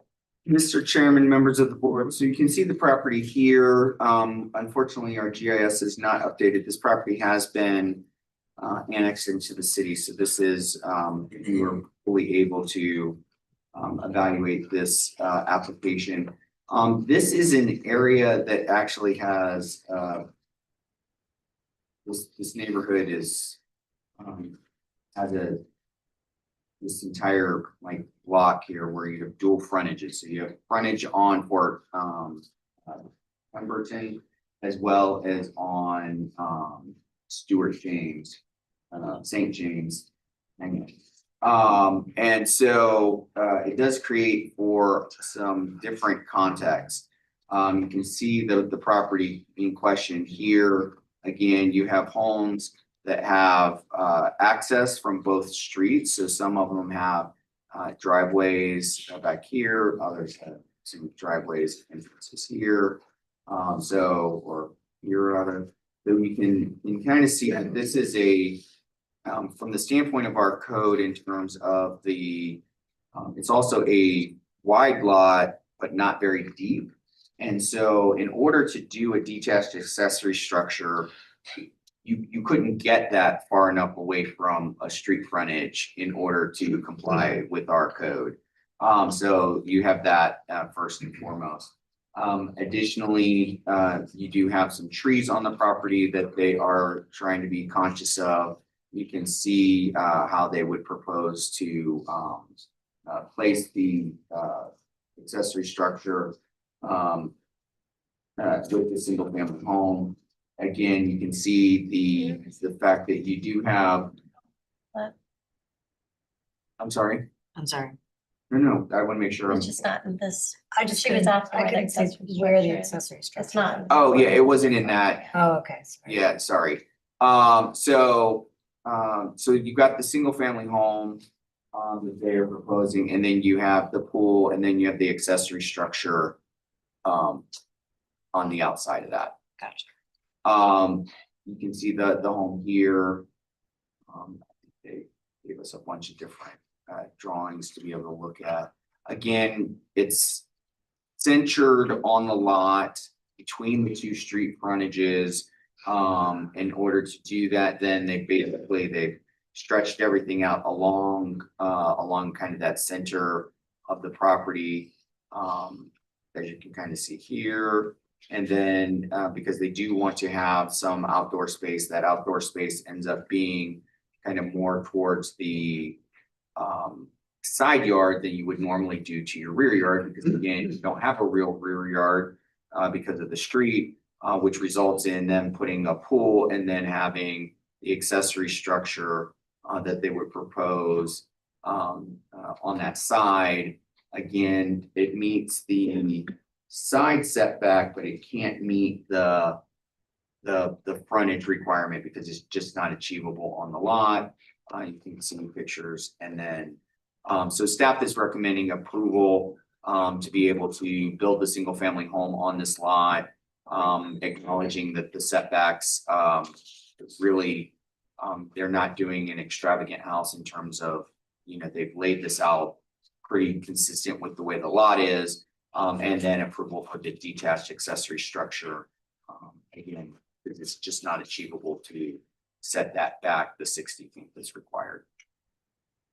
All right, thank you, Robert. Do we have anybody here who wishes to speak in opposition to the application for 2153 St. James Drive? Being no one in opposition, we have none wrapped. All right, anything you'd like to say on the board? No, I think you're, thank you for your time and for respectful of your time. You guys have a pleasure. Thank you very much. All right, any discussion? I'd like to ask the city, does the pool create the need for the variance? I'm confused about that side. No, The accessory structure. yeah, no, the accessory building meets the It doesn't side fit, setbacks. okay. What it doesn't meet is it doesn't meet, we have a provision that requires the accessory structure to be essentially set back behind From the the road. primary and from the road, Okay. and that's just not achievable given the depth of the lot, the Mhm. fact that it has street frontage on literally both Okay, sides. thank you. Thanks. All right, that question has been answered. Any further questions or discussion? Is there a motion? I'll move for approval. All right, Mr. Bennett moves to approve. Is there a second? Second. Mr. Richards seconds the motion. All in favor, please say aye. Aye. Any opposed, no opposed, motion passes. And the variance for 2153 St. James Drive is granted. Thank you very much. All right, next item on our agenda. The 12108 Cooper Street, East Side, Council District 4, EMS number 459-05-03-008, Zone GB. BZA 2026-002-395, requesting a variance from section 54-301 and section 54-317 to build a detached, single-family home with a 3-foot west side setback, 9 feet required, and a total side setback, 6 feet, 15 feet required. A lot coverage of 62%, 50% is required, with 1 off-street parking space provided, 2 are required. The owner is Felco South LLC, the applicant, Lucas Boyd, Mr. Summerfield. Mr. Chairman, before I get into my presentation, procedurally, I do need to make the following request of the board. So unfortunately, staff, while we completely looked at this as a lot of insufficient size, somehow it got past both of us and the applicant that we did not notice this for a lot of insufficient size. And so we will need to post a new item that would be for the July meeting for a lot of insufficient size. Because you need to make the finding on the lot of insufficient size before any of these variances can be addressed. We are requesting that you not take action on this item. However, in consultation with the applicant, because they have folks here and we're already prepared, they are requesting that you move forward with the public hearing. And then at the conclusion of the public hearing or any questions you may have, but before you do deliberation on this item, I would request that it be deferred so that it can have a companion item for the lot of insufficient size, catch up to it. Action can be taken on that item first before you actually deliberate and make any decisions on this item. It is very unusual. I do understand normally we would just defer this item. However, the applicants have come in for this. We realized it very last minute. It's a completely on staff, and I apologize for that for everybody's time. But that would be the request of staff as we go through. So with that, I will, unless there's an objection, I will present. Okay, so we're gonna issue an advisory opinion. No, so my request would be that you do not. We're not gonna take any action. We're just gonna listen for a You're minute. just gonna have the public hearing on these items. And then defer or close the public hearing and then defer the item for deliberation and action at a future meeting, once the other item is caught up. I'm not comfortable doing that if it needs to be reposted, and then surrounding property owners need to have the opportunity to come and hear the presentation, I think, if they want to. I don't know, that's just my opinion. So this item doesn't need to be posted. We have to post a companion item for the lot of insufficient size. So these items are all in order. Problem is, you can't make a decision on these items until you made a decision on the lot of insufficient size. It becomes an order of operations issue. So this was properly noticed, but Yes, this item is properly noticed and properly posted for these the variance requests here. However, you can't take action on these items until you've taken action on a subsequent item that is not yet before you at staff's fault. Wouldn't it be possible that if someone would have public comment on a lot of insufficient size issue, and because it was not noticed, didn't come forward at the public comment portion? So I don't know that we would necessarily close public comment. You can on these items because you'll open a new public hearing specific to the lot of insufficient size when that item comes forward. And we don't have any any letters of support or opposition for that. Correct. We have no public comment received in support or opposition to this request. Is anybody here for 108 Cooper Street? Okay, and are you the owner applicant? Applicant. And just to clarify, the application was intact. You, Mr. Summerfield. Come on up if you're gonna speak. I'm gonna speak into the mic. Go ahead and identify yourself, please. Lucas Floyd, the architect. The application was in order. We included the special exception in the application. Mr. Summerfield, I think, misspoke and said it was past staff and himself, and the applicant. It was not. All 4 items were included in the application. Okay, so the city just failed to notice the lot of insufficient size issue. The special exception. Okay, we noticed the rest, but we can't vote on these until we get the special exception. Yes, and it's Yeah, please. a very tricky situation because we're the architects, the owners, with the submission date being 30+ days before and this might be by design, before the meeting. The typical contract period for a empty parcel of land is about 30 days. Even with the 45 days that he was able to get, he closes on it in 2 days. And this application, which we pushed in a few matter of days to get in after he got a lot under contract, right? It needed to be heard at this meeting in order for him to close. And so now he is likely going to be out money to us and potentially some due diligence. Okay. So his options are to close with some risk or to try to negotiate some sort of. And so I think staff was very helpful today, once we heard of this. And I think at this stage, he is not bananas about taking on risk, obviously. But at this stage, anything that we can do to quell his nerves about the problem, because it's not, from our experience, it's not a crazy request. It's a very peculiar property. It's a peculiar shape and peculiar size. We don't think the requests are outlandish or without precedent. So I think the point of today, as generously offered by staff, was to get some nerve, basically. Right. Well, so I think you've got, does staff have a recommendation on this one if it had been proceeding? So as is indicated in the staff report, Yeah. yes, our original recommendation was for approval for this, and it would remain approval. As mentioned by the applicant, their application was complete and did include a Right. request for a special exception. What got past everybody was the fact that we didn't actually notice the special exception in the paper or on the property, and so that's what got passed. And we read this in review and we read it with the special exception in place, and somehow. All right, Mr. Boyd, I can't make any guarantees, but you know, you've made the application. There's nobody here who has made any objection. I don't know if do you have letters in support from either neighbors or anything? Okay. You know,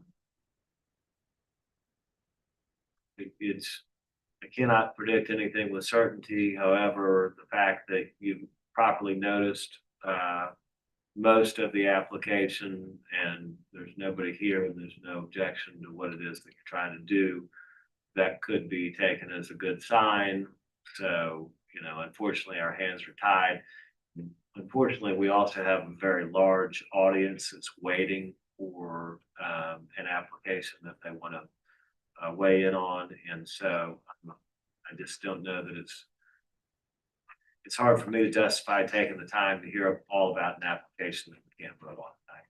But I would say staff recommendation for approval and with nobody in opposition, if those are the same conditions that happened before this board when the special exception for a lot of insufficient size is properly noticed, then I think you stand a pretty good chance. Does it benefit your, the prospective, owner if we don't vote? We can't vote. Right, I know, but I'm just, was saying because of the closing date and, No, we know the vote's not on the table. okay, We know a decision is not. And obviously that makes me nervous. okay. Thank you. What we're hoping for is any sort of, Which I We think you can't just give you an got from the advisory. chairman, the closest thing that you're gonna get Yeah. to any advisory language is what the chairman Yeah. just said. So I was That's the showing most that part comfort of you're gonna the, get. the recording. Thank you. All right, so, can we need vote to formal defer this action time? on Yes, this? Yeah, please, okay. this is still on the So active. let's get a motion. I'll make a motion to defer. All right, one week. Mr. Bennett moves to defer. Is there a second? Mr. Goodwin, did I see you? Yes. Yeah, Mr. Goodwin seconds the motion to defer. All in favor, please say aye. Aye. Opposed, none are opposed, the motion passes. The matter is deferred in 108 Cooper Street. We heard, We anticipate that being back in July. But we'll be able to notice it unless Okay. they pull it because they decide not to move forward. back in July. All right. All right, we got two left. Is 7. Does anybody need a break? Or are we all right to push through? All right, let's push through B 190 Line Street, West Side, Council District 6. PMS number 460-07-04-141. Zone CR2F, BZA 2026-002-391. Requesting a special exception under section 54-110F to extend a 1-foot non-conforming south side setback and a variance from section 54-301 to exceed maximum lot coverage 56% proposed. 50% is required to rebuild a non-conforming detached single-family home. The owner is MFI. The applicant is Amber Omar. Mr. Summerfield. Mr. Chairman, members of the board, so you can see the property here on Line Street, just a little west of Ashley Avenue, sort of mid-block. This is a property that is currently vacant, but it's vacant because the historic home that was to be renovated ended up collapsing and had to be demoed for public safety. The Board of Architectural Review, in doing a post and after the fact, essentially demolition review, denied demolition and is requiring that in order to have anything on this lot, you must build back the essentially the equivalent of the original structure. In order to accomplish that, the applicants need to get this special exception and the variance.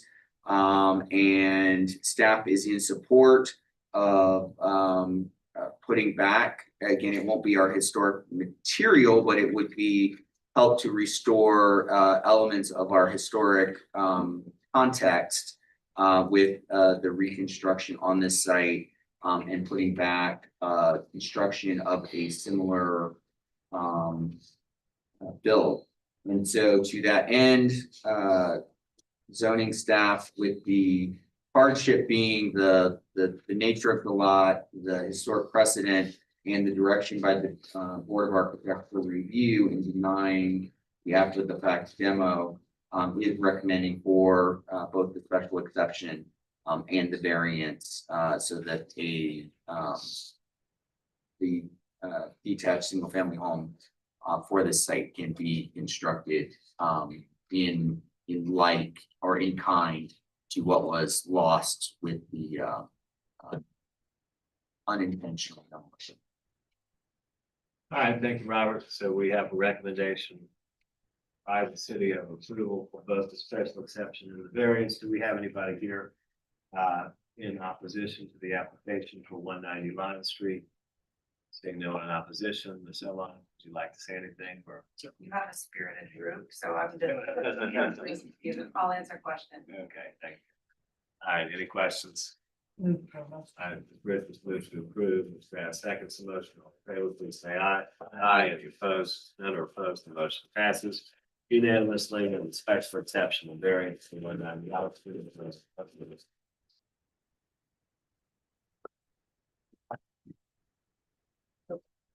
Okay. Must wait in the hallway until we. Yeah. Yeah. All right, final item on the agenda this evening, B 14 is referred to 1185 King Street. That leads us to our final item. B 15 to Allgood Road, Wapu Heights, Council District 11, TMS number 421-13-00-031, Zone SR1, BZA 2026-002394. Appeal zoning administrator determination requiring the property owner to apply for a special exception under section 54-5501, construct a detached single-family home on a lot of insufficient size. The owner is John Dean Yarborough, the applicant is Drew Gather Jr., Mr. Summerfield. Mr. Chairman, so this item that's before you tonight is an appeal of the zoning administrator determination. It's actually in some ways an appeal of two zoning administrators determinations because both myself and previously Mr. Batchelder have opined on this particular issue. And so for the audience's sake, we need to be very clear. What we're here tonight is the board is to deliberate on whether or not the zoning administrator's interpretation that a special exception is necessary for the next step is the question. So is the zoning administrator correct in their interpretation of our code that a special exception is required in order to do the proposed plan or not? It is not whether to approve a special exception, and it is not whether to approve a home be built here. Those are not the questions tonight. The question tonight that's before the board is only whether to uphold the zoning administrator's opinion, interpretation of the code that as currently outlined on the site plan, the requirement for lot area is a contiguous lot area, a minimum contiguous lot area, not an aggregate lot area in order to satisfy the minimum lot area requirement. And if I can just add to that, and I think to boil it down, no matter what happens this evening, there will be no approval to develop this property. It will either be that the zoning administrator got it right, in which case they'll have to pursue different avenues, or the zoning administrator got it wrong and they would be able to apply for a special exception. So there would be It's the other way around. oh, excuse me. So if the zoning administrator got it right, then they will move forward with a special exception application. The special exception. If the zoning administrator got it wrong, then they would actually be able to move to building permits review. Anyway. Single family home, but that would be the next route that they could So take. my point is, neither one of these decisions is going to make a difference as to entitlements. Yes, correct.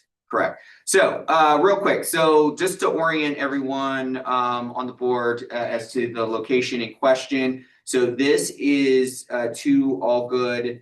It is a very large parcel with very limited upland area. A lot of the property is marsh, as you can see in the aerial here. It received the to Allgood addressing by the city's GIS office when a request was made to address it. This was made after Mr. Batchelder had initially provided feedback with regard to the potential development of this site. So you will notice a slight difference when I get to it in Mr. Batchelder's interpretation and opinion, and my own, that is related to the fact that in the intervening time, the property did apply as the city provides for the ability to get an address for this site, and the address that was assigned was off of Allgood Road, which does intersect at this location and does have a little piece of the right of way that goes perpendicular to the proposed area where the high ground is, where the proposed single family home is. So that did adjust what is technically the front of the lot versus when Mr. Batchelder was looking at it, he was looking at Tranquil Drive as the front of the lot. So again, here's the aerial. You can see again, much of the property is within the marsh. There are a few areas of upland. Hopefully everyone had an opportunity to read the very detailed appeal that was submitted on behalf of the property owner. What I want to draw attention to is in this part of the documentation. So you can see my response to the applicant as it relates to this request here, where I provided guidance and a finding that it has been the consistent interpretation of our zoning ordinance and would seem to just make sense that our code requires, in order to satisfy the lot area per family, that be highland. It is the customary and usual and consistent interpretation of the zoning administrator present and past that be contiguous highland to meet that minimum required, not aggregate highland that may exist on a site like this that does have different pockets of high ground in order to meet the intent, which is to provide enough lot area for the healthy development of a single family residence and provide the outdoor living area as well as area for the construction of the home. So in my correspondence to the property owner, based on a very thorough packet of information that they did provide to the city with their request, I had determined and proffered the opinion that a special exception would be required to be approved by the Board of Zoning Appeals zoning in order to build a single family home, as the ordinance is, again, as it's been interpreted and as makes sense, is that the minimum area of high ground is a contiguous area of high ground and not an aggregate area of high ground. And then I did follow up with the determination that because of the addressing, the concerns that Mr. Batchelder had noted in his correspondence in a previous inquiry no longer applied, and that based on the new determination of where the front of the lot was, that the proposed site plan would meet setback requirements. And then the applicant has provided quite a bit of information here, I'm sure, as a part of his representations presentation. We'll be going back and forth. I will point out that the area where the proposed home is to be located is in Upland 1, which is 6,000 square feet, just over 6,000 square feet of upland or highland. And then there's some additional highland over in this area here. The property itself is just over 10 acres in total. Again, there's quite a bit of information that the applicant has provided.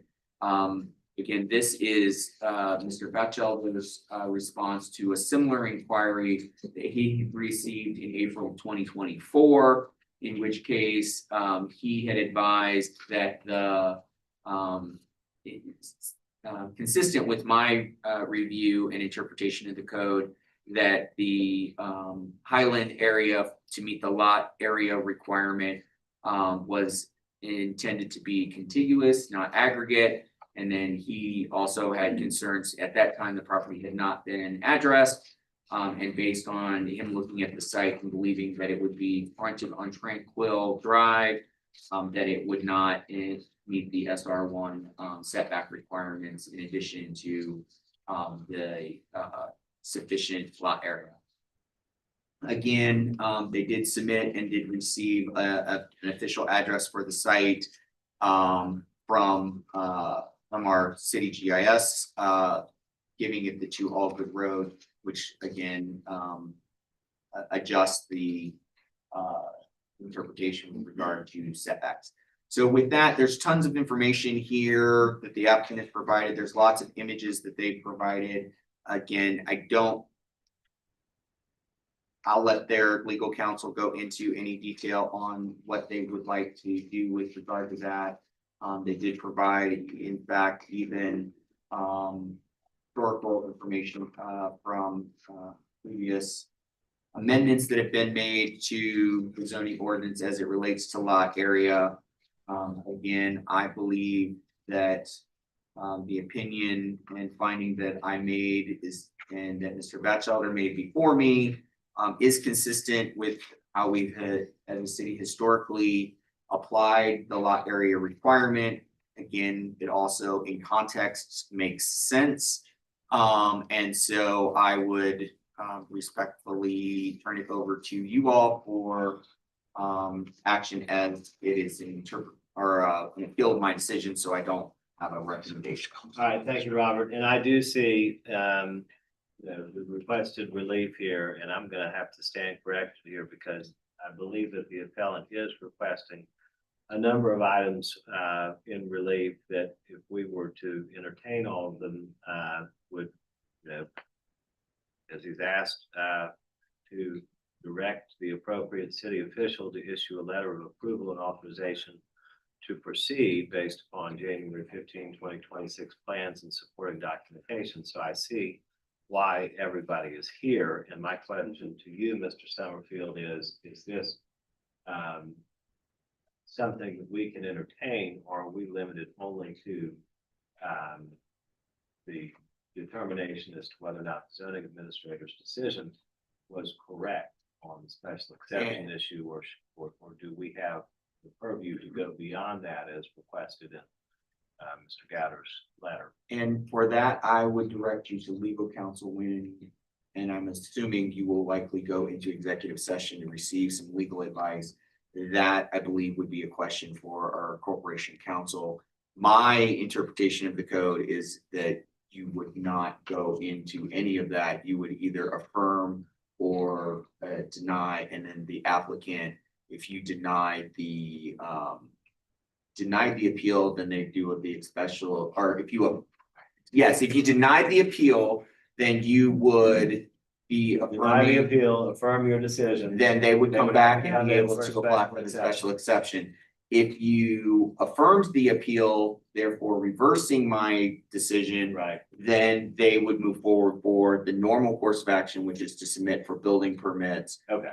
for their request. And then all of that would be, So they would Again. have, they would, and I'll let Mr. Gatter. speak to yeah, all this. yes, he will make a record, and then you have excellent advice from corporation counsel available to you at the time that you choose to go into executive session, should you so choose. Okay. I know that there are people here in opposition, and here's how we're gonna do it. We're gonna hear from the owner applicant first. I believe it's gonna be Mr. Gatter on behalf of Mr. Yarbrough. Hear from him.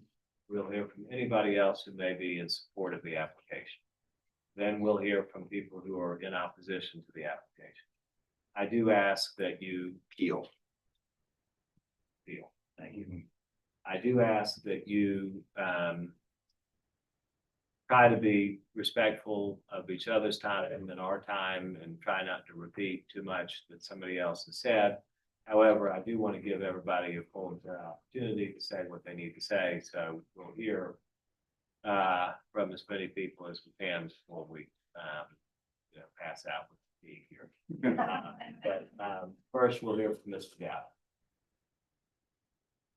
Thank you, Mr. Chair, and thank you, board members. My name is Andy Gowder, and I represent Dean Yarborough, who is the owner of 2 Allgood Road, which is TMS number 421-13-00031. And first of all, I want to commend Mr. Summerfield for his complete and even-handed presentation of the facts. I will also agree with him that all we are seeking here tonight is a review of his decision.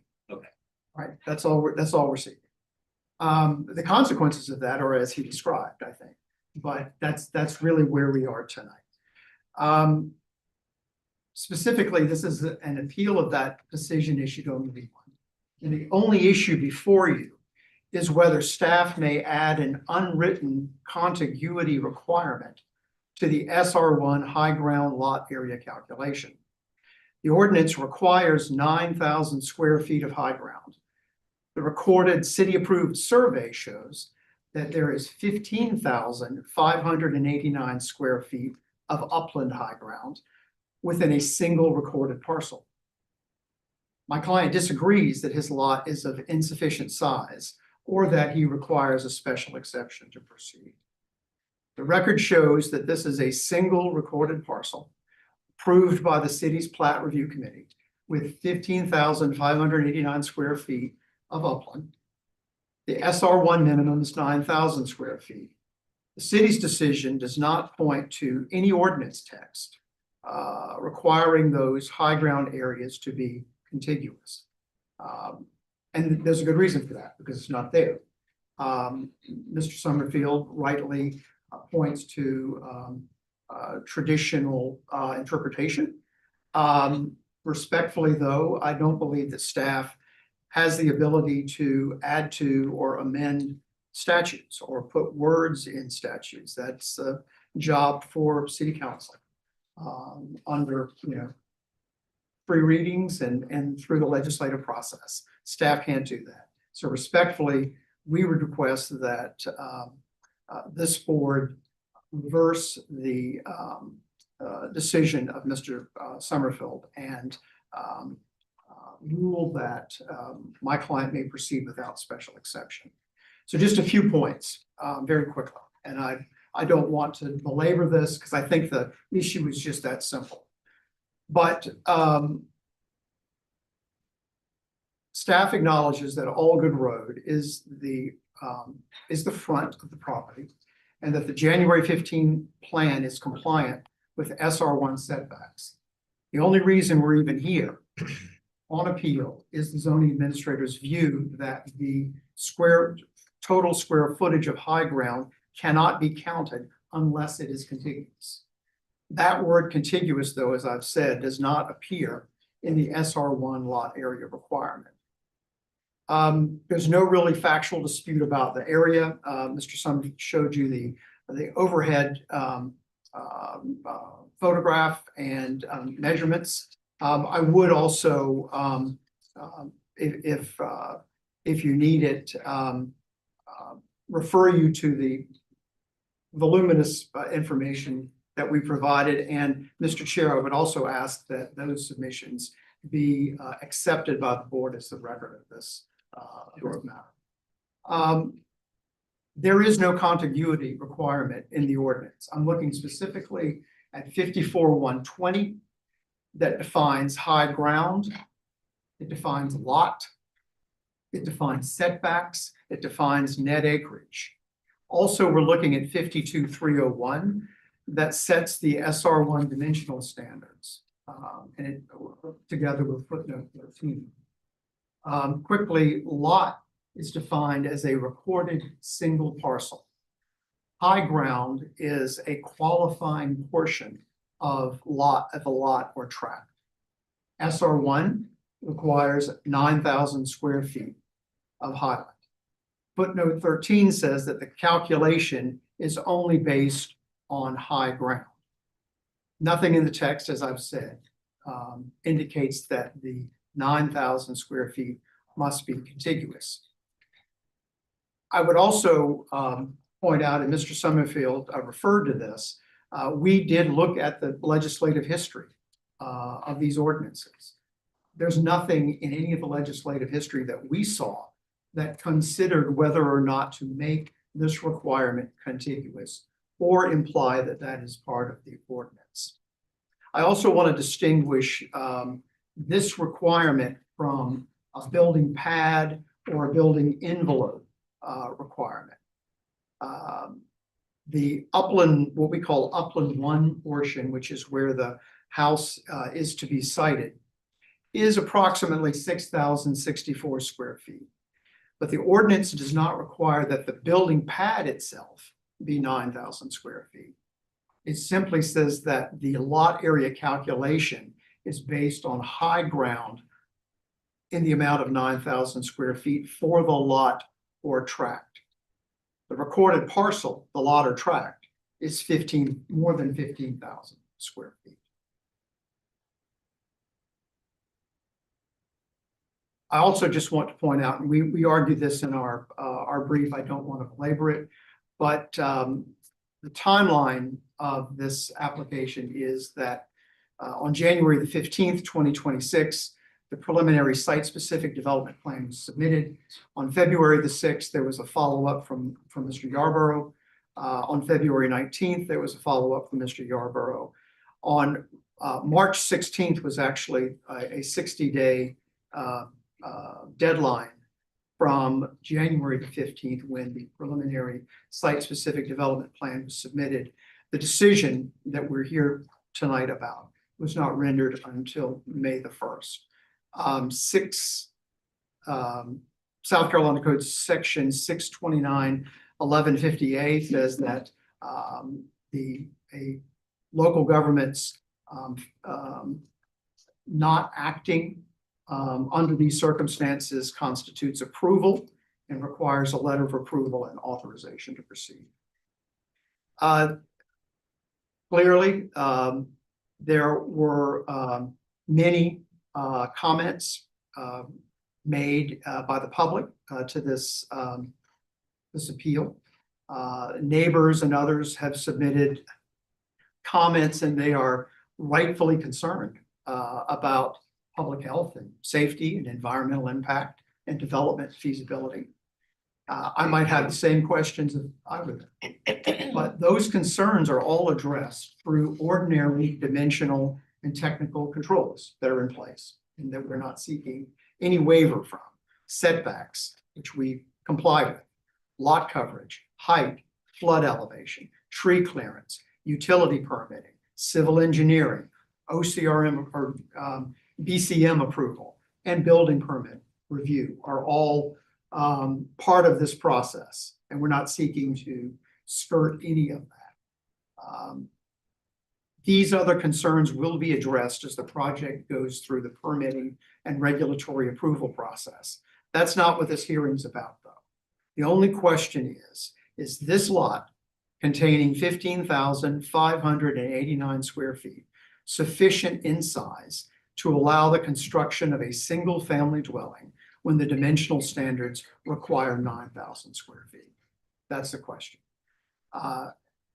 As a result, members of the board, we would respectfully request that this board reverse or modify the May 1st, 2026 decision to the extent that it requires a special exception under section 54-501 for insufficient lot size, and find that TMS 421-1331 is a single recorded parcel containing 15,589 square feet of high ground that satisfies the SR1 9,000 square foot minimum lot area requirement, and that the zoning ordinances referenced do not impose a requirement that high ground within the same parcel be contiguous. I respectfully request that relief on behalf of my client. I'm available to answer any questions that you may have. I have a couple of questions, just sort of, one is a more procedural question. What standard would you urge us to look at when we're evaluating this? Because is it the same standard that a court looks at when evaluating a BZA decision? In other words, matter of law is not afforded discretionary consideration versus factual determinations discretionary. So this, you would argue, would be more in the line of a legal issue. I would. Or, it's just a matter of law, yes or no, and we are not to give the zoning administrator discretion in this. That's how I would interpret it.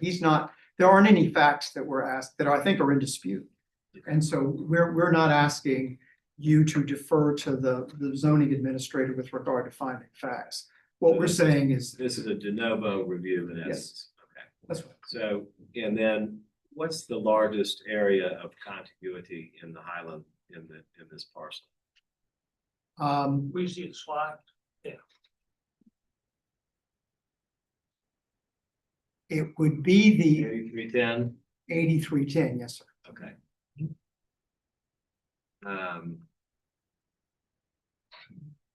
And then I suppose if we were to deny the appeal and uphold the decision of the zoning administrator, you would have a choice. And you could appeal that directly to the circuit court and proceed on the special exception at the same time if you so chose, right? Could do. Yeah. Right. Questions while Mr. Gatter is up here. Just going back to the Highland question, do you know the distance between those two, the Highland 1 and Highland 2? Like the distance between those two areas? 600 feet. Okay, I'll accept that. I don't know, but I mean, if someone feels strongly enough that they're correct, that they shout it out, we'll go with that. Any other questions for Mr. Gatter while he's here? We'll hear from him again on rebuttal. Thank you very much. Thank you. Appreciate it. All right, Mr. O'Kelly. Thank you, Mr. Chairman. To your point, we are here and the folks in the neighborhood are here because of the relief requested in the appeal. It wasn't just the relief that we could apply for a special exception. So that is some relief to the neighborhood, I'm sure. But I am here for Palmetto PLM Properties LLC, which owns property at 12 Palmetto Road. I'm here with Lavinia Thaxton, who is the member of that LLC. She and her family have been in Mapu Heights since God made dirt, or the 1960s, really. Her property and the property owned by the Utsis would be most affected should this plan go through. And one thing I want to say, Mr. Tibbles, is I think this is an abuse of discretion standard that you need to look at. Because what is here is an appeal of the finding of fact that these properties are not contiguous. And that is a finding of fact. That's not a question of law. That's what Mr. Summerfield found. And more importantly, it's what Mr. Batchelder found too. And this is a point I want to make about timing, because much is said in Mr. Gowder's brilliantly written appeal about timing. Mr. Batchelder made a decision in 2024 about this property. In the email, which is part of the record, Mr. Batchelder told Mr. Yarborough, you disagree with me, you can appeal. That was not appealed. So where I am most of the time, that would be called the law of the case. That's a factual determination. It was not appealed. It kind of governs what we're here about today. Now, I understand there are rules about BZAs and you can reapply.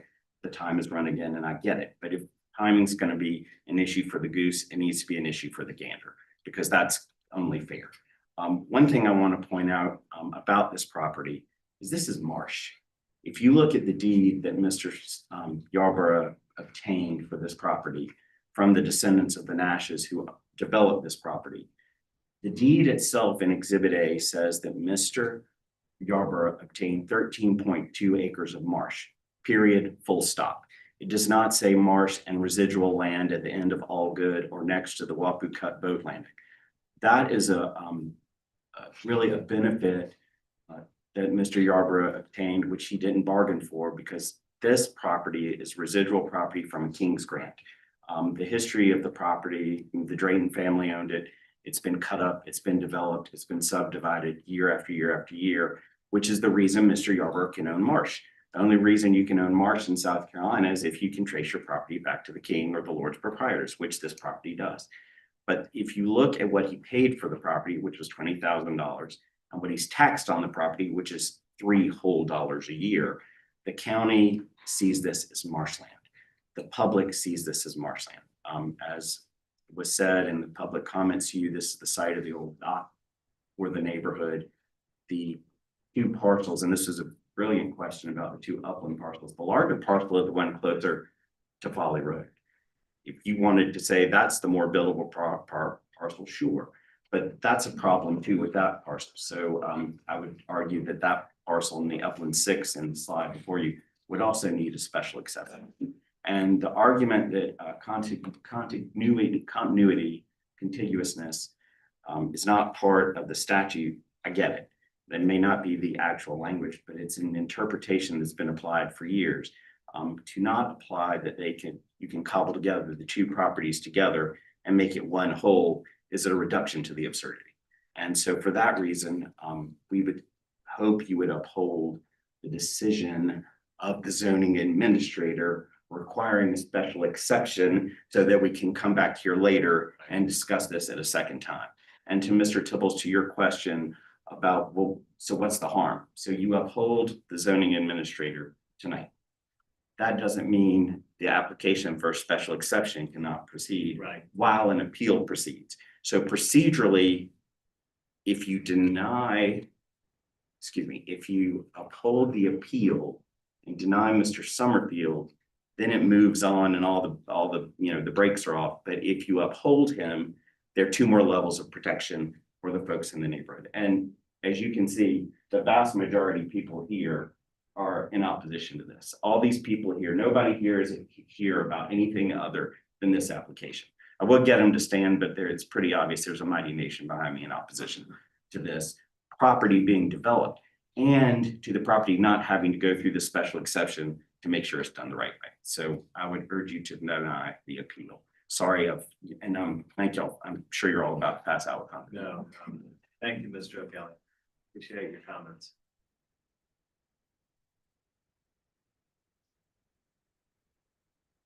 Good evening, everybody. I'm Skip Utsey. My wife Judy and I live at number 1 Allgood, which is adjacent to the subject property. It's owned by our family trust. We do obviously oppose the Mr. Utsey, can you show me where that is? Me too.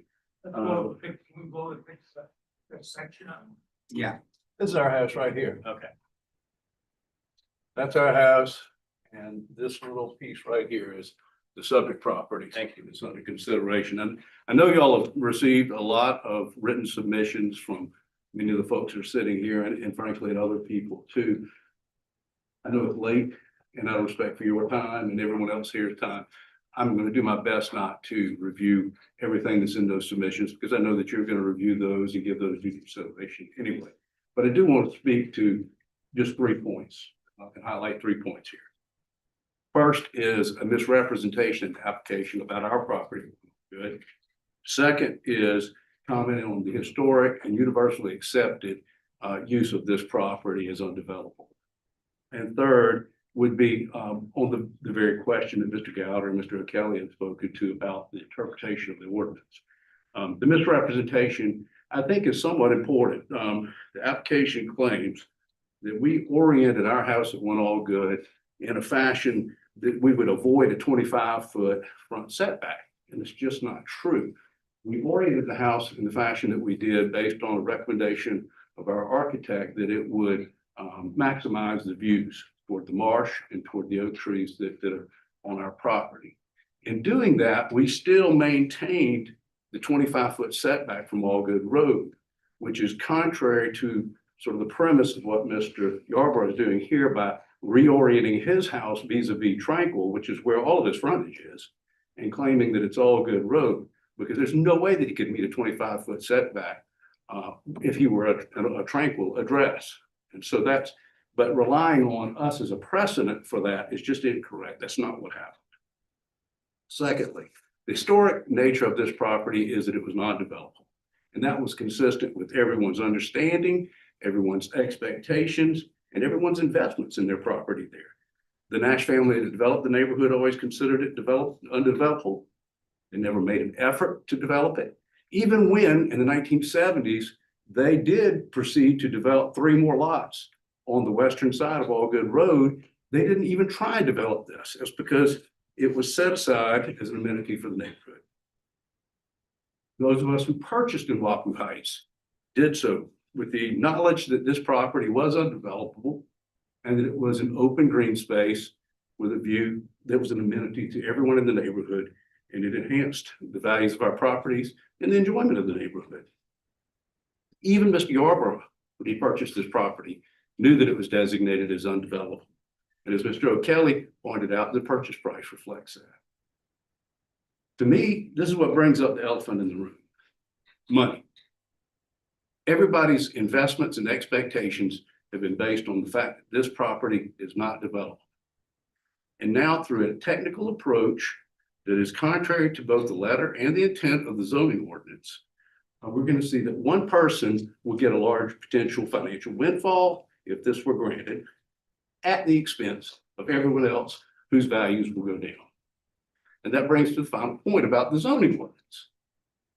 I'm not a zoning lawyer. I'm not a specialist in land management. I've dealt with statutory construction a good bit, and there are several principles that are important. And one of those is that you don't read a statute in a way that makes it absurd result. And in connection with that, you have to read the entire statute. And so the absence of the word contiguity or contiguousness or contiguous property really isn't that important. What you have to look at is the intent of the entire zoning ordinance. And there you have both a minimum square footage requirement and setbacks. Reading those two together should tell you that contiguity is important. Because if you were to accept Mr. Yarborough's and Mr. Gowder's argument, all you need is the setbacks. All we need is setbacks. Forget about the 9,000 square foot minimum lot size. So for those reasons and all the other reasons that are in writing, we oppose this. Thank you. Thank you, Mr. Hughes.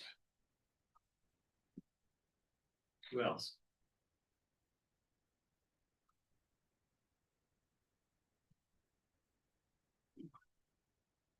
Mr. Chairman and members of the board, my name is Jody Smith, and I have been a resident of Wapu Heights for I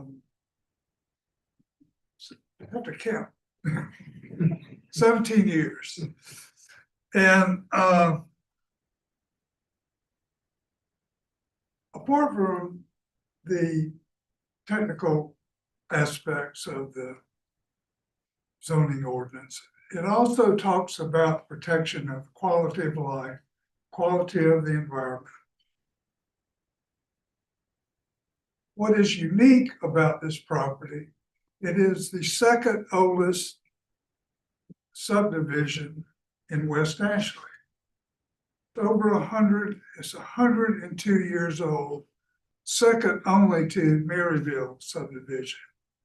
It was planned with an intent to be part of, and I'm losing train of thought for words, but it addresses the wetlands and the waterfront, and it's part of the environment and part of the way, part of what people love most about this neighborhood. For instance, this part was the landing when the Wapu Creek in 1924 was done. Tranquil Drive is also next to the marsh, not one set. There's no set of houses here to block your view and experience of the water and marshlands from this. It was And all where's set your up. property, Mr. Smith, where do you live? Can you show me where you live on the map? I've come down a little bit. Yeah, go down and left. This isn't a live map, this is I a got it. picture. So. Okay, so you're across the bridge. Up a little bit. Can't go a little. Formosa Drive is I up see, here. you're on Formosa. I got you. I'm with you.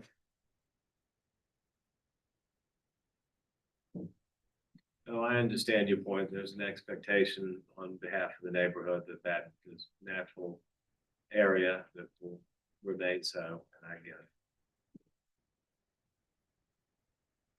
And what is so special about this site right here, is because it was basically the heart. It was the one access. This was in 1924 when it was built. It was intended to be where the community and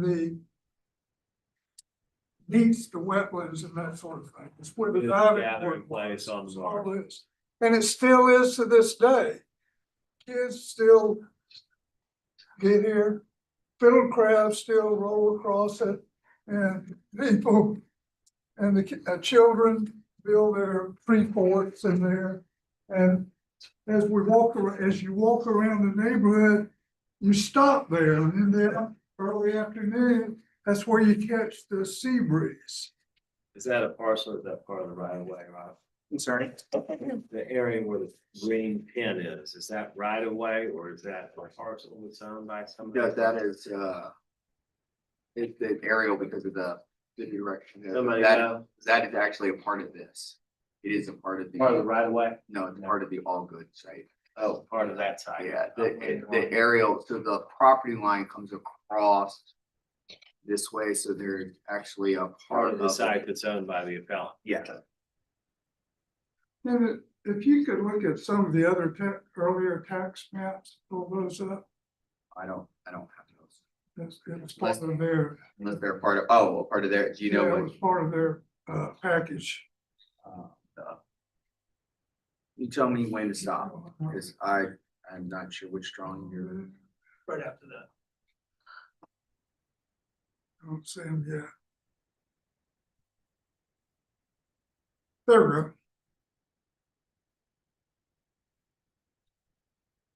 This is tranquil, this is all good, and this part right in here is where that access point to Wapu Creek was. Now, this is the, it's not the 1924 map, this might be 1993. 98. 98, 98. according to the labels. In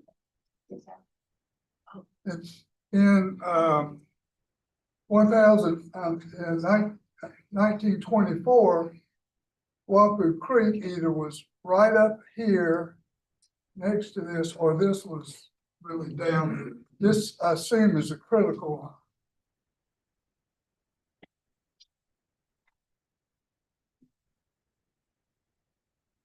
In short, this site is the heart of this community and has been since it was developed. And we would hope the board would see our love for this neighborhood and help us as we oppose the privatization of it, which was for 100 years public access. And I think that's one of the intents of the zoning code, as well of all the technical aspects that has been presented today. Thank you. Thank you. Mr. Chairman, to your question, so there's so far I've yet to see one of these agree exactly Okay. on the elbow, exactly where a property line versus potential, to the degree you want to call them improvements exist in this space. But Looks like there's a sort of a lookout area Yeah. along the right of way on Tranquil. yeah. Yeah. This would be the view of the home site from Tranquil Drive. Okay, got it. All right, who's next, please? I'll be very brief. My name is Charlotte Nash Taylor. And what hurts me is that when we sold this property, I'm one of 6 heirs. And when we sold the property, it was with the assurance that that land would never be developed. Not only did we believe that it was protected by federal law and that it was unsellable, but we were also assured that there would never be any development by the new buyer. That doesn't seem to be the case. And the other thing I'd like to say is that, as has already been said, always from the time I was born, that area that we're talking about has been, as has been said, like a community area for the neighborhood, the docks and the swimming and the fishing, the crabbing and so forth. My family never intended, and I remember that as a child, they never intended for that to be developed. How long ago was that sold? 2024. And at that time, why did you sell it? You don't have to tell me if you don't feel comfortable. Just because we have 2 parcels of land and we're now down to 6 heirs, but at one point there were more heirs than that. Because, you know, somebody dies and they have 3 children and it was getting out of hand. And so since we had 2 parcels, we all felt the same way. We wanted to keep a little piece of granddaddy's land. But here was an opportunity to not have to continue to worry about what's going to happen with who's going to pay the taxes as we all die out and so forth, and losing it from the family completely. And so we had an opportunity to sell 1 parcel. So our thinking was it can't be developed. He promises he's not even going to try to get it developed. What did you think he was, what use did you think it would be put to? What we were told was that he lived across from the creek and he looked at the property every day and he liked it and he realized and he appreciated the beauty of it. And that's what he wanted, was a piece of that beauty. Someone can give you that kind of money just to enjoy it. It was believable. And then that plus the fact that we thought could not be developed. So we agreed. And I didn't mean to cut you off. No. Anything else?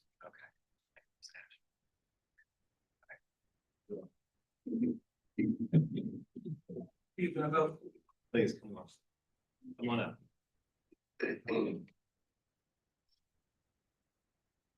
Hi, I know it's late. My name is Mary Coster. I have been a resident of Wapu Heights for over 30 years, but as a child, my best friend lived in this neighborhood, and so did my aunt and uncle Ralph and Army Satter. I had pushed over my kayak at that mini point countless times, so we've gone over how valuable that is. You've also taken the time to read, I'm sure, the level of care and the data-driven kinds of comments that were submitted by the beautiful people in the neighborhood. So you have the strong intent of that. And the common theme in that is time. As in, it's the time to do the right thing. And I've heard you all weigh this idea of what's the right thing to do. In this case, the permit application has already been denied by the city zoning. That was the right thing to do based on your regulations. The best comment that I thought came through was that future generations will never criticize us for preserving too much natural beauty. They may, however, wonder why we failed to protect it when we still had the chance. I respectfully appeal to this board to deny the variance and to vote instead to do whatever it takes to do what's right. Thank you.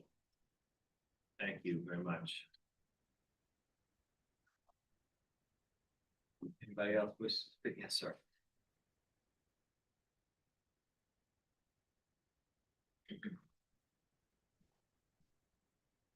Well, good day.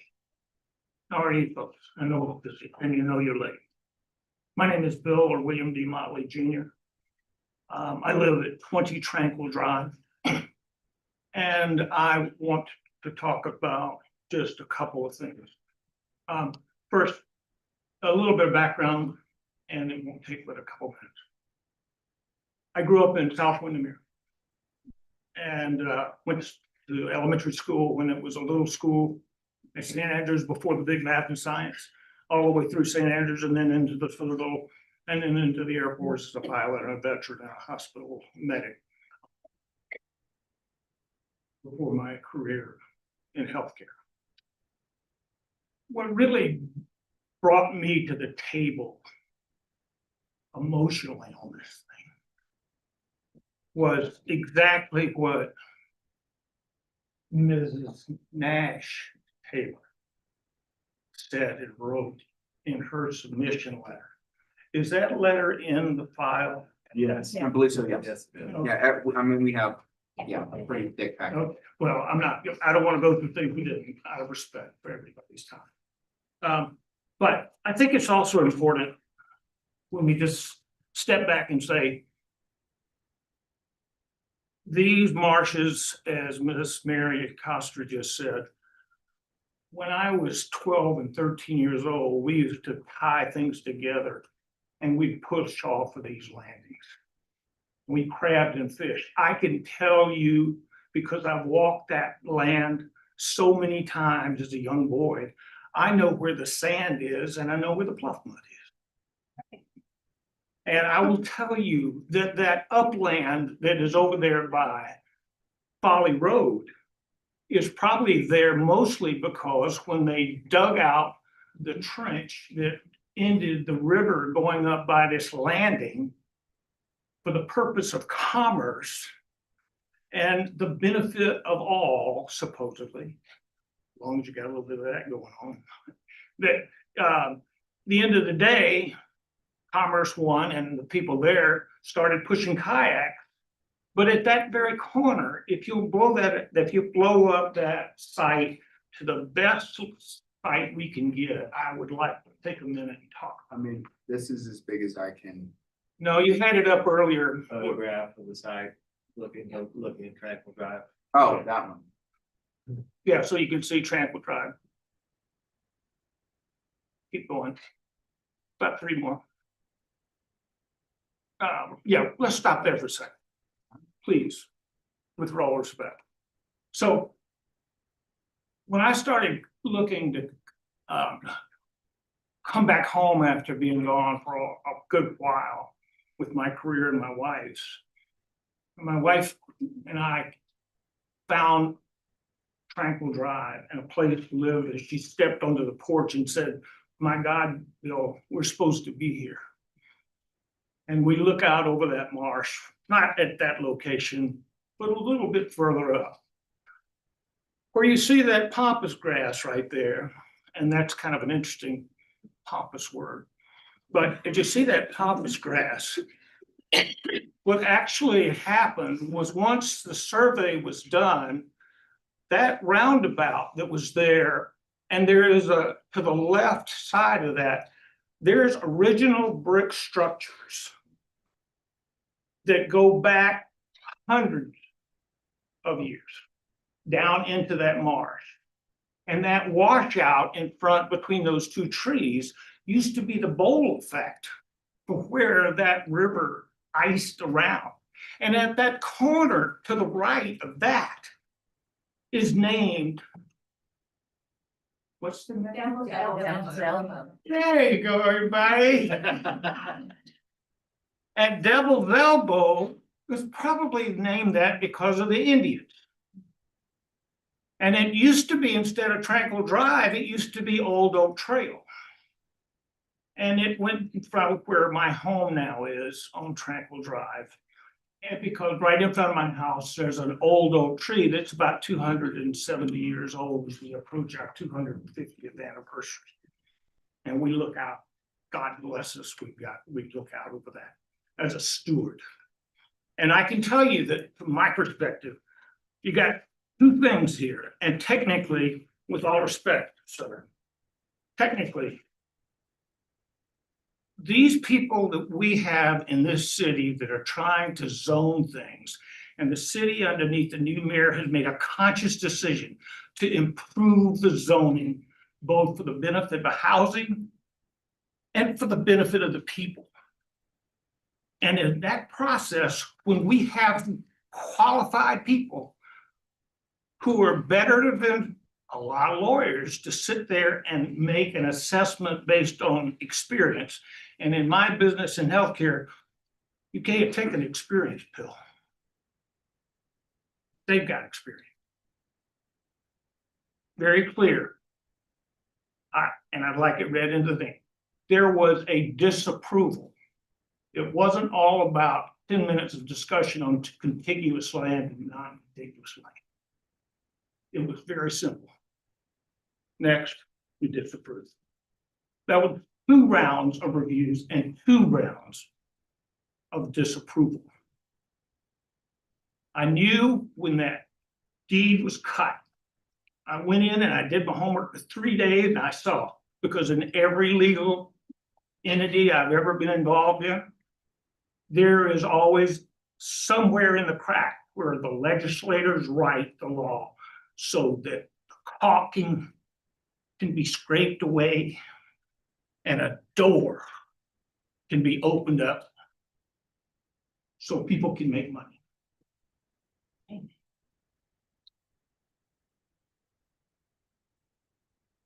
When I saw that the GIS people had given them a address when they didn't even have an approval for a building, I thought that was wrong. That's a different discussion for a different. One point of order, and I'm finishing up pretty quickly. If you'll go to this, if you'll go to the page, it's down at the maps below, it's further up than there. You tell me when to stop. Yeah, well, I hope I did it right. If not, it'll be down. I'm pretty sure this is all text, so it's definitely not that. Okay, well then, here's the picture.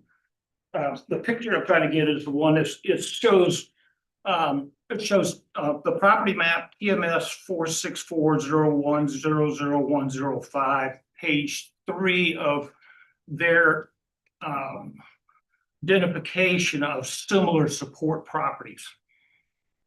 Yes, okay. I don't know why, but you know, I looked at that and I looked at what they were trying to show on the map, and they're trying to take a neighbor's house.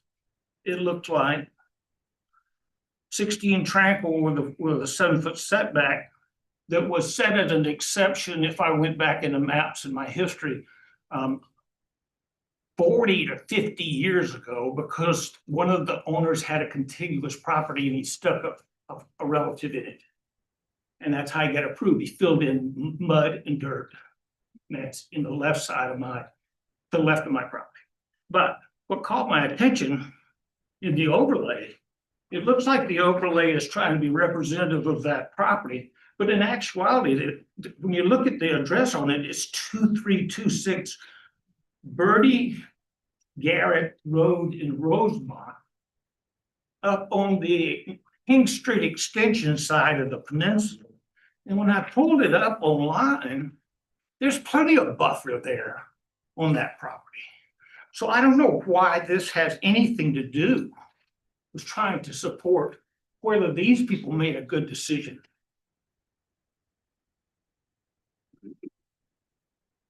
And then lastly,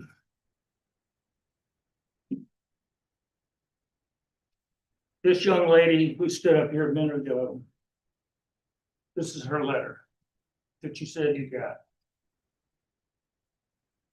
I'd like to read for the record an excerpt. Do you mind? To whom it may concern. In 1924, my grandfather, George Nash Sr., purchased and began developing the land. It's not in here. It was part of the present plantation. It was divided into Wapu Heights. Now, my mother, we just had her 96th birthday, and we're German Lutherans at St. John's Lutheran Church downtown. And she says that right there by Devil's Elbow, when that river used to come up there, is where the Germans first landed. And that's how it was told down to the kitchen tables over the years. So we ought to be discussing a preservation marker here. Not a building that's going to take half of that road where I showed you the pampas grass. When that deed was taken, it was immediately, within weeks. They came in and dug up that, they told the city and told them, tear out half of that roundabout. That's the kind of neighbor we're talking about. And I don't even know the man. Wouldn't recognize him if I saw him. Seen the back of his head. But during the summer of 2023, she was approached by Mr. John D. The conversation went as she said. And I will tell you, at 76 years old, I'm trying to get my life simpler too. So I can understand what they were trying to do. For last paragraph, I'm very disappointed in Mr. Yarborough's desire to go back on his word. And I'm especially concerned that through the instance of the variance, much of what would make Wapoo Heights so beautiful and special will be destroyed. I ask you to please refrain from issuing a variance or permitting any kind on this residence owner. The purpose of this meeting is I came to the meeting thinking that as it was written, they were trying to get approval to build. There's another process that was discussed on the front end, but the net effect is the decision that I would ask you to support. Sir, ma'am, sir, and your support staff. These people know what they're doing. They got it right the first time. Discipline. Thank you very much. Thank you, Mr. Oh, and if you need some guidance on overlays, everybody's putting in overlays now to protect this kind of discussion. And the last comment I'll make is, when you take 1/2 of Tranquil Drive away from the drive it is right now, I don't think you can get a fire truck back alongside that building if it was built. Thank you. While you all decide whether you want to have another speaker or not, but I have a couple questions for the city. If, just to that last point, right quick, where is the critical line here? And is there a critical line buffer area that would be in the structure here? No, so they, and I think it is one of the exhibits that the applicant put into their.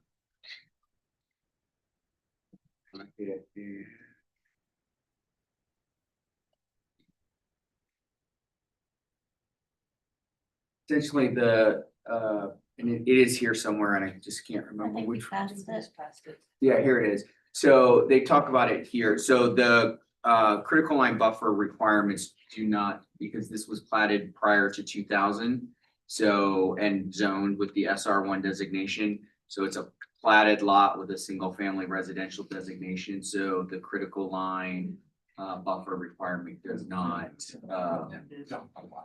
And that was platted like that as of 2000, the year 2000? That's my understanding, yes. Okay.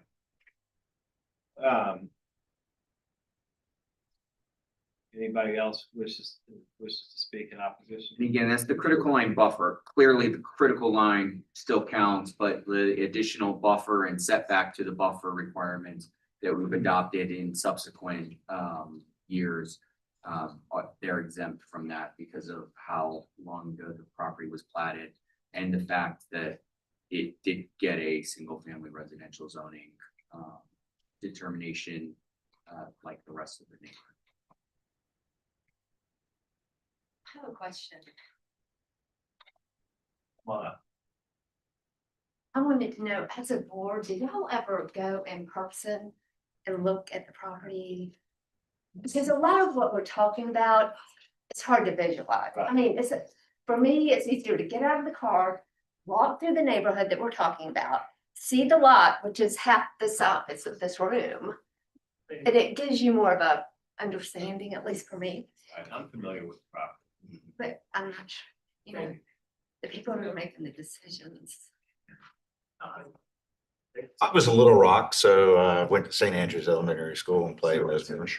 One other thing, I'll just say, I think we've gotten far afield of where we need to be with some of the comments tonight. And again, this is an appeal of the zoning administrator. Correct. That's it. So again, to what brings us here, I appreciate the history, I appreciate the comments, I appreciate the request for site visits, but let's not get afield of the fact that, again, we think this is an abuse of discretion standard. There was a finding of fact, they got it right twice. So I'm sorry to bother you all again, but I appreciate all the history and the comments, but that's not why we're here. But I understand. Thank you. All right, anybody else who just speaking in opposition? No one will hear from Mr. Gatter on. Thank you, Mr. Chair. Well, first of all, I want to thank my friend, Mr. O'Kelly, for focusing us. Again, I will though disagree with him on this one point, which is this is not an abuse of discretion determination by you. There's no facts to find. We all agree on the facts. The question is, we're asking you to determine whether the statute, whether the ordinances contain a contiguity requirement. When city council passed these ordinances, did they require the parcel dimensions to be a contiguous 9,000 square feet? We contend they did not. They had plenty of opportunity to do so. We provided the legislative history for you. They considered this over a number of meetings. This statute's been in place for decades. And city council could have amended this statute and inserted contiguity anytime they wanted to. They've not done that. So the question for the board is, can staff, with all respect to Mr. Summerfield, who's a zoning administrator, but can staff insert a material term in an ordinance that's not there? We think the answer is no. Only city council can do that. So based on that, we would ask that you reverse this decision. Let me play around with this a little bit. If so, 9,000 square feet is the threshold standard to build a single family dwelling. Right. A single lot in this zoning classification. And so if you had 9 sort of spots of high ground that were all 1,000 square feet, would it be your position that you could build a single family dwelling on one of them? It would depend on the other factors. With regard to, do you have the proper setback? Do you have enough building area? What size house are you building? What's your access? So all of those things would factor in. We're not even there yet. Although, given the preliminary site plan that my client provided, the only comment that came back was, first of all, front setback's okay. But his determination was that we needed to get the special exception for a lot of insufficient size. We disagree with that. And is access available from where's the access? That overview with the satellite image is a little bit better. Okay. Yeah, that one. You can access it from either. Yes. Not Sorry. property.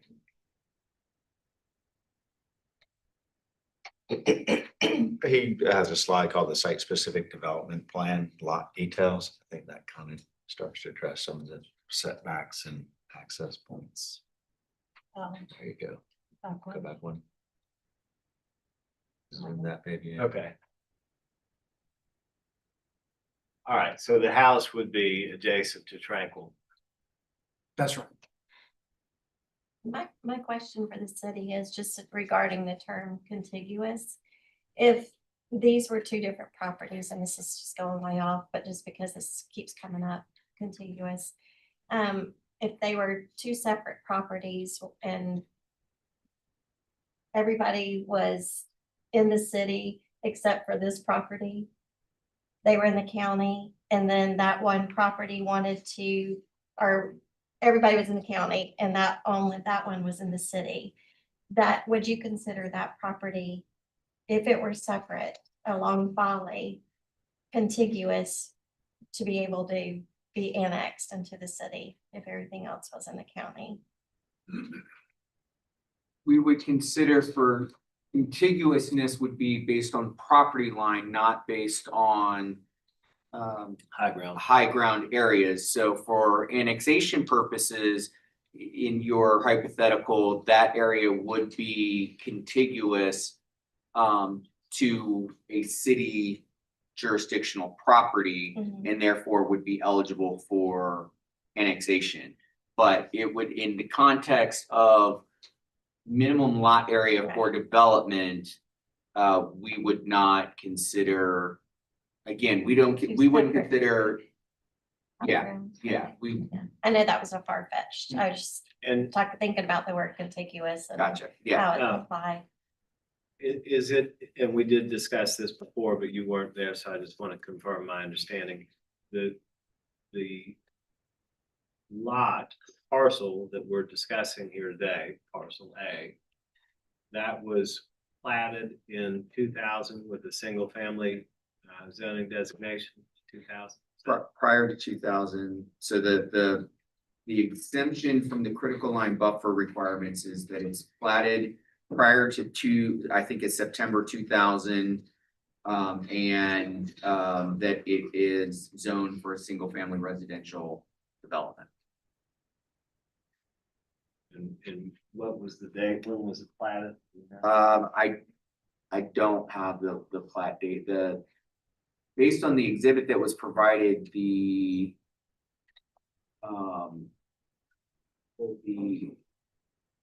I think 68 for that property card. Mr. Yarborough thinks based on the property card around 1968. And when was it drawn as a GIS parcel? Is that back then as well? Or I guess 68. They Would have were- preceded that, right? I mean, when, was it more recently or when? When did it receive a TMS number? Yes, thank you. Yeah, not sure. Yes, Mr. Bowman. GIS parcel for this property was just received in 2024. The address. Address, okay. But I was notified. I had 4 Tranquil Drive until the city reassessed and implemented GIS throughout the area. And with that requirement, I had to become, all of our street numbers on Tranquil Drive had to change because to fit into GIS mapping. So that was 2014, April, I think is the letter date I had.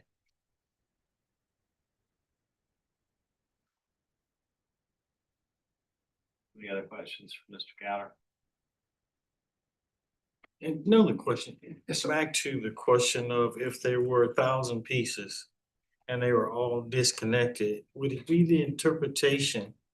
What you're saying is your interpretation that other factors would decide whether you could build on it? Yes, you would satisfy this one, but you couldn't build for a number of other factors. You don't have enough room, you don't have Right. access, you don't have. It's often, we hear these all the time where there's a lot of insufficient size, which is a special exception, and then we have to also approve additional variances for setbacks and so forth in order to make the lot buildable, because there are other zoning requirements for building on a parcel.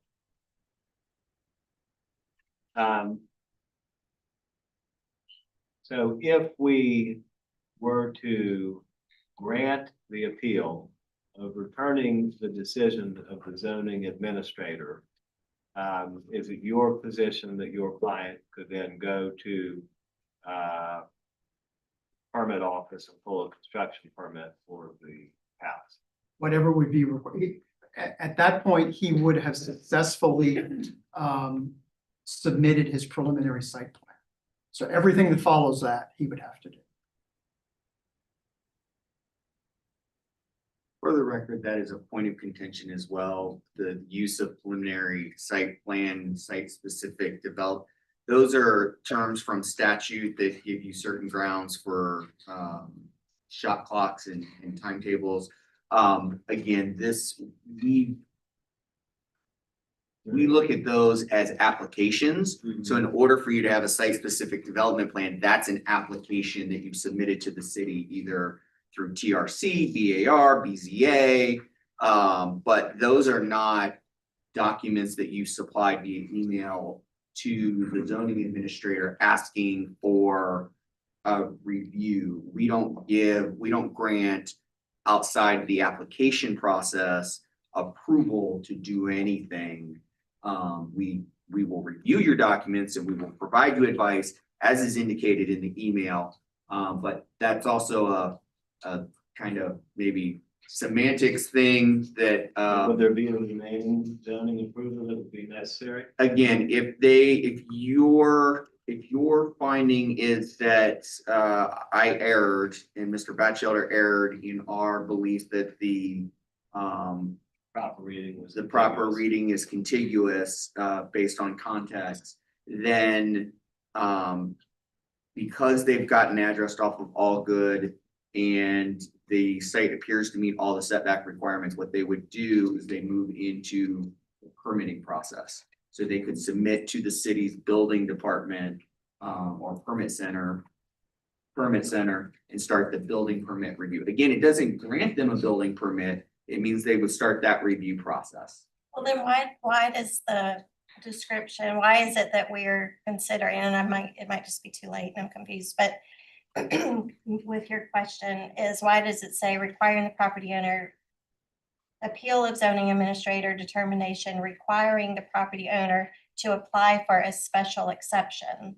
Because that's my determination. That was because Right. they went through, I don't know how it got raised. How did it get raised? Because you went. Yeah, we submitted the preliminary site plan. Okay, and so zoning reviewed. Yep. And that was zoning's comment, That's correct. was that you need a special Okay. exception. That's right. So the zoning administrator's ruling was you need a special exception. Right. So they're here on the appeal saying, no, we don't. Right, okay, and I guess I'm kind of confused, and I don't know if this is out of line or not, so apologize again late. I'm just curious why you wouldn't have just applied for a special exception. Well, because we didn't think one was required. We disagree with the conclusion that one's legally required.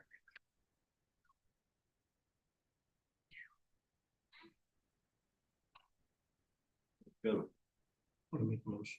Well, again, you do have I legal think that's counsel. the motion that he may be making. Oh, okay, perfect. I just wanted to make sure, I wanted to make sure you do have legal counsel here for, Go into executive session. Yeah. Okay. Is there a second? Second. All right, Mr. Goodwin has moved that we go into executive session to receive advice from counsel. That motion has been seconded by Mr. McKay, and thirded by, Ms. Richards. All in favor, please say aye. Aye. Opposed? We're in executive session. We'll be back as soon as we can. Thank you for your patience.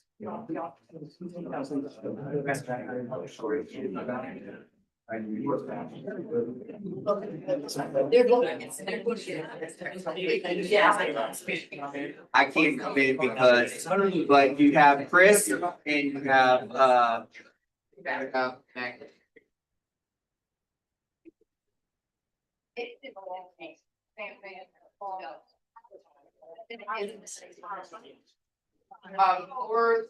record, everybody, just so you know, it's still being recorded. So if you have something to say, you may want to go outside. If you do not wish to be recorded, everything in this room is recorded. So please be aware of that. Yeah?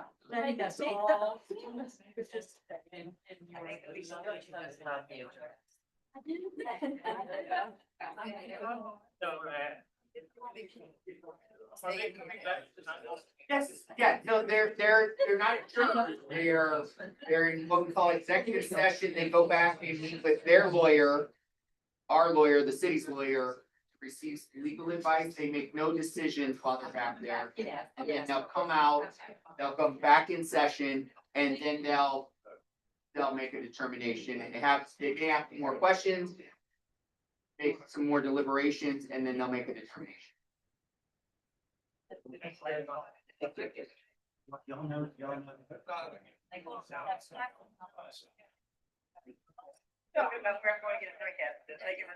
Yeah, sure, but I'm just saying anything substantive is being recorded. Yes, ma'am. And everything is a city record and FOIAble, so. You that don't know FOIA, that's Freedom of Information, or if someone submits a request for our. I agree with y'all are gonna talk about this, go out there. Go out, go out.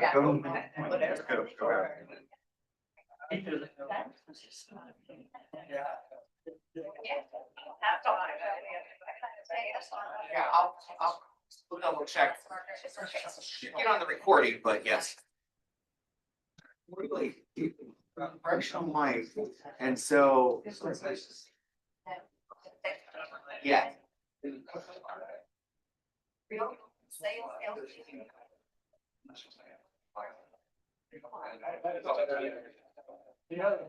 I'll. Yeah, like. Absolutely, thank you. It can't be. Thank you for coming out and participating.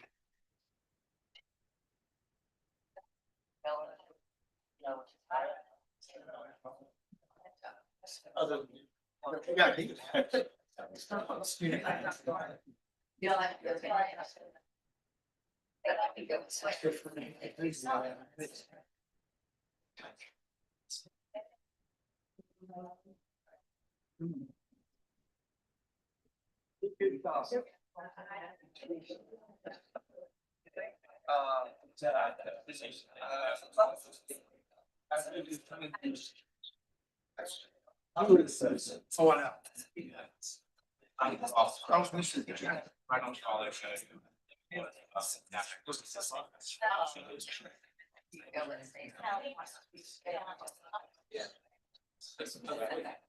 well, I don't.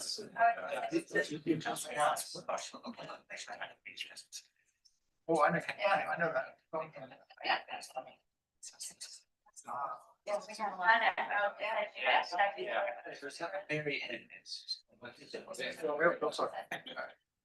Y'all are gonna talk about this stuff, go out. They can record everything and say, I know, but about, okay, well, just, I'm telling. They're just talking in general, not everybody's talking about them, not everybody's. I just meant. You're okay. Yeah, well, it will be used against your work part. Yeah, but they wanna know about this Thank you, Nancy. trip assault. Thank you. Have at it. So. I want you to post it something. I can't wait. That's great. Yeah. Only like 30 pages. Yeah. It's hard to read it. It's very hard to read here. That's really all.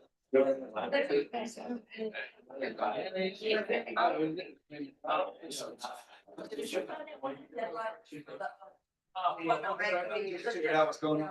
It's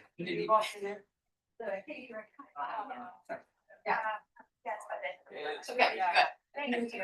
I can handle that. I just want to make sure. Yeah. She's gonna get something, and I think she's gonna get it. She'll put it.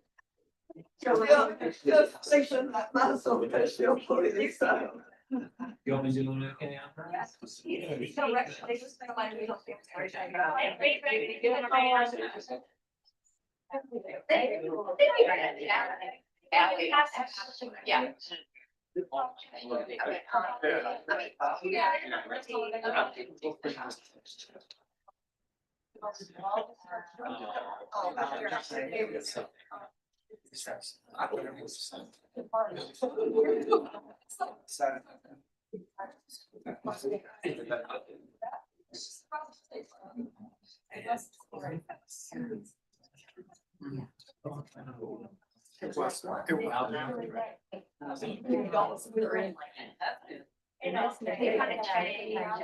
Yeah. Which I think is great.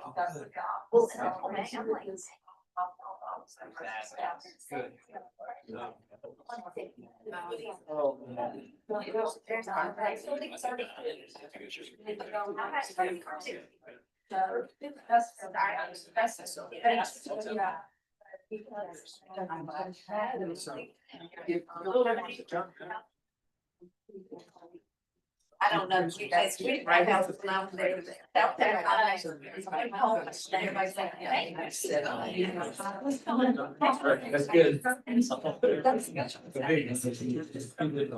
Well,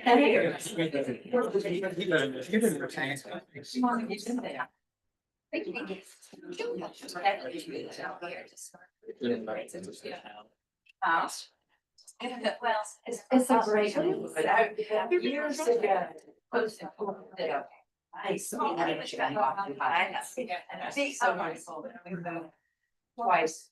Recently. Where are we gonna go?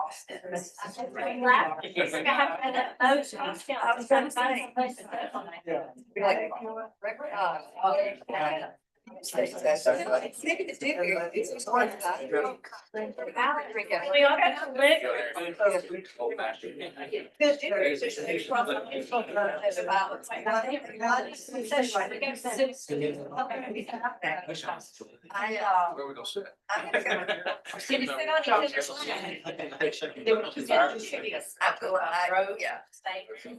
Those one information. And so. That's a big space. I think it's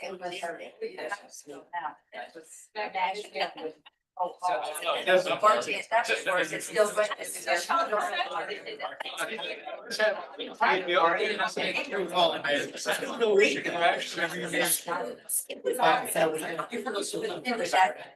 I know, that's trying to.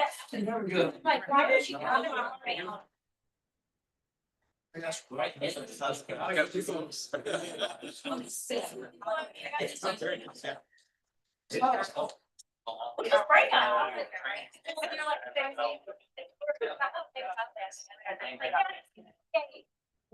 I'll be right at our phone top.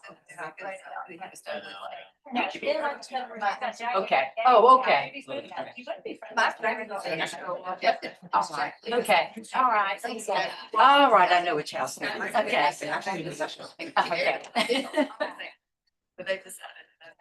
Okay. In a little town called Clemens, South Carolina, up near Green. So.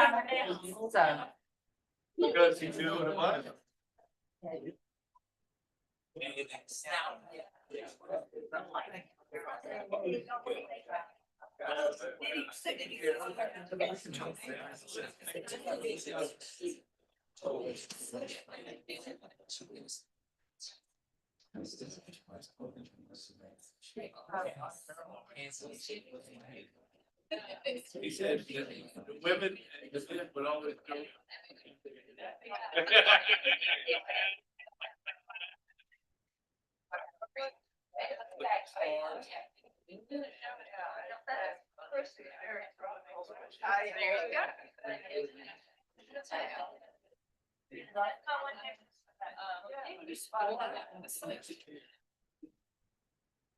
Hey, that's a good. That's what it is. I had to wake up and she had like, what I do, it's kind of like.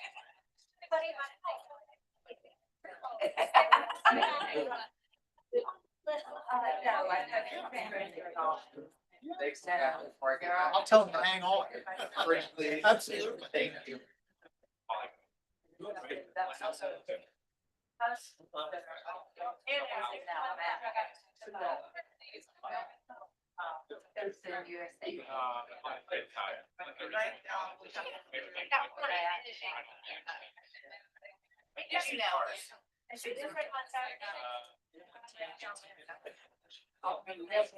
You're a devil, that's, yeah.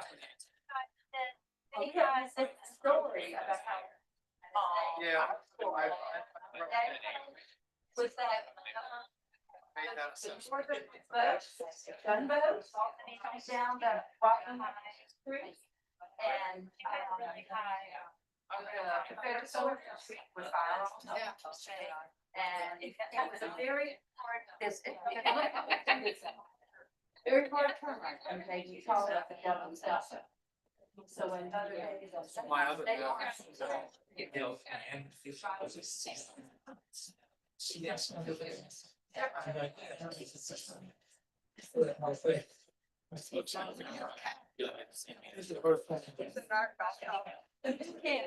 Yeah.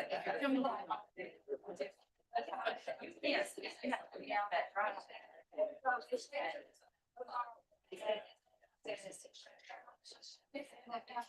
But yeah, it was. Well, this was.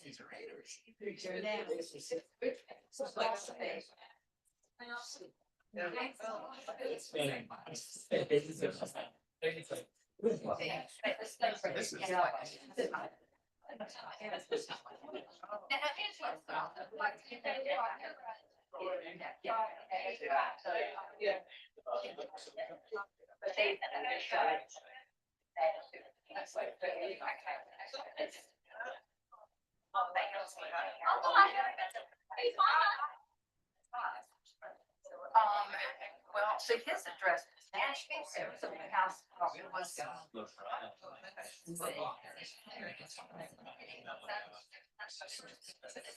have, that might be, yeah, 5, right, because it's right there, and,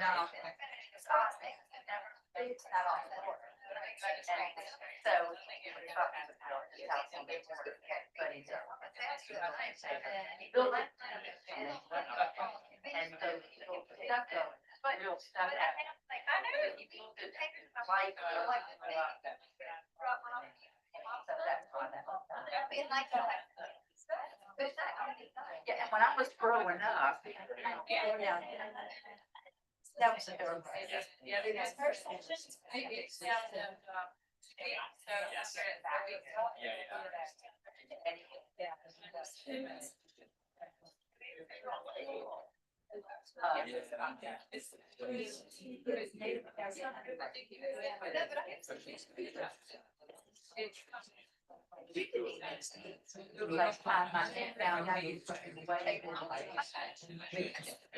So some of the sparrow bed.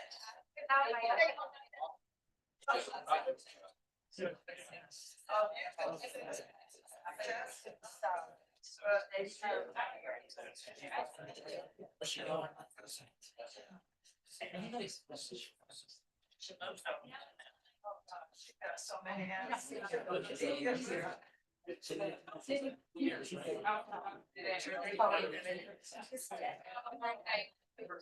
I know, if you do one, it's a little bit outside of town.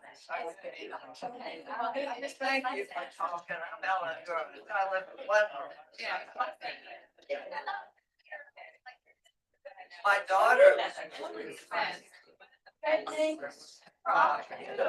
Please stay with you. Yeah. Okay.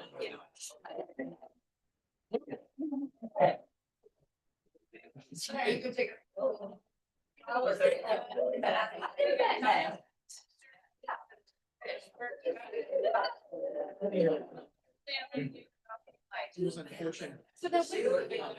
One for Boston. They're in nice. Oh my goodness. My husband, he decided to go to medical school. Yes, I said, I don't recommend it, but anyway, he had a meeting.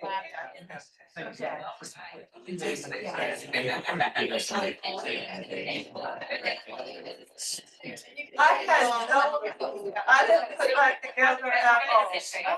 Oh, God, I should. It was like, it was, oh my God. Yeah.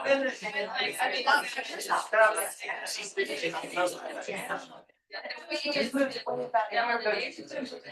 Linda Reason. Well, she and I go to the same church. Just a year ago. But she and I go to the same, because she moved to Austin.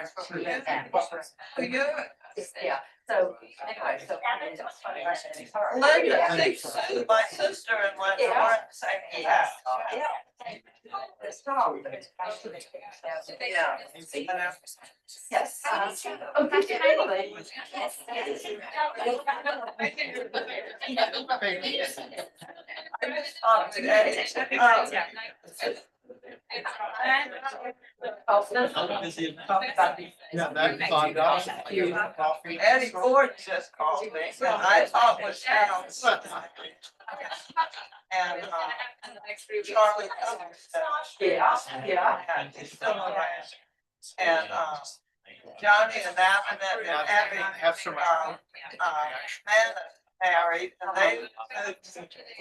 I think it's Ravenel. Used to be out, and not out anymore.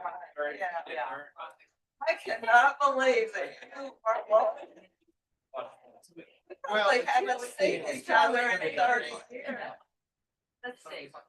There was no reunion. That's the last time, yeah. They'll, That they'll, was a bunch of tree years work. ago. Wow.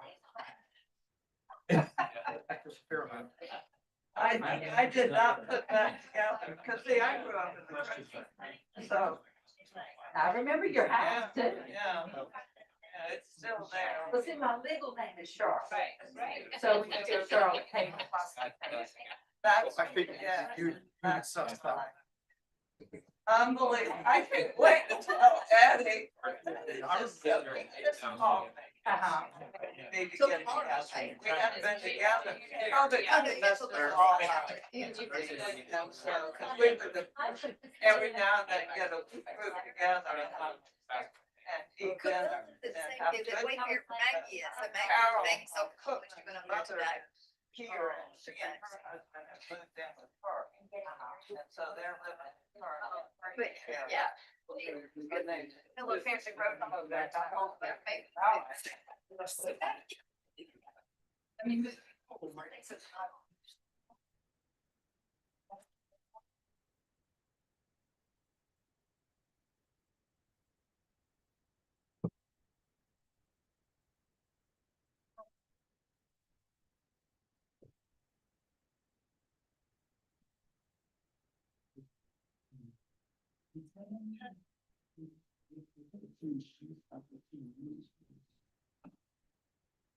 All right, looks like we're all reassembled, so I would entertain a motion.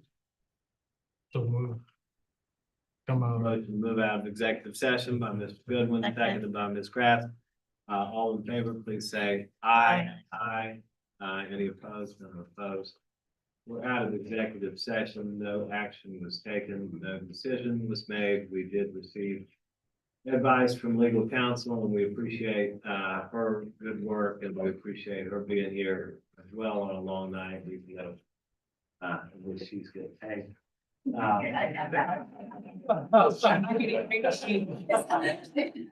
She makes less every minute this drags on. All right. She's exempt, so she's not getting overtime. All right, but she is very helpful, and we appreciate her very much. So the questions that I have a couple more questions for Mr. Gowden. And this was touched upon and we discussed this a little bit. I think it was raised by Mr. O'Kelly, but I wanted to sort of dive into one issue a little bit more. In Mr. Summerfield's decision, he references an earlier decision that was made in April of 2024 from Mr. Batchelder. And I want to ask you, what is your client's position on the April 2024 decision? And why is that not binding? Because it was not appealed. My understanding, and I think, actually, Mr. O'Kelly referred to it, and Mr. Somerville can probably add to this as well, but my understanding is that these zoning determinations are binding or Final or whatever. yeah, or of controlling authority for 6 months. Okay. And after 6 months, you can revisit it. And so that at the time, Mr. Yarborough wasn't prepared to go forward, and so he didn't follow up with it. But that's why he came back when he did and submitted the preliminary site plan when he did. All right.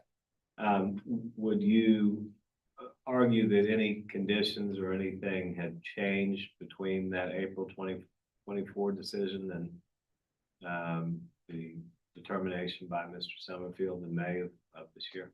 I don't think anything would be relevant to you all, except for one thing that I guess is important, which is not on this particular question, but with regard to the address, which Mr. Summerfield, referred to. The fact that in the intervening time, the address was, made an all good address, that changed the determination with regard to the front setback. So we're no longer dealing with that issue. We're only dealing with the sufficient size question. All right, any other questions for Mr. Gowder while he's here? All right, thank you very Thank much. Appreciate that.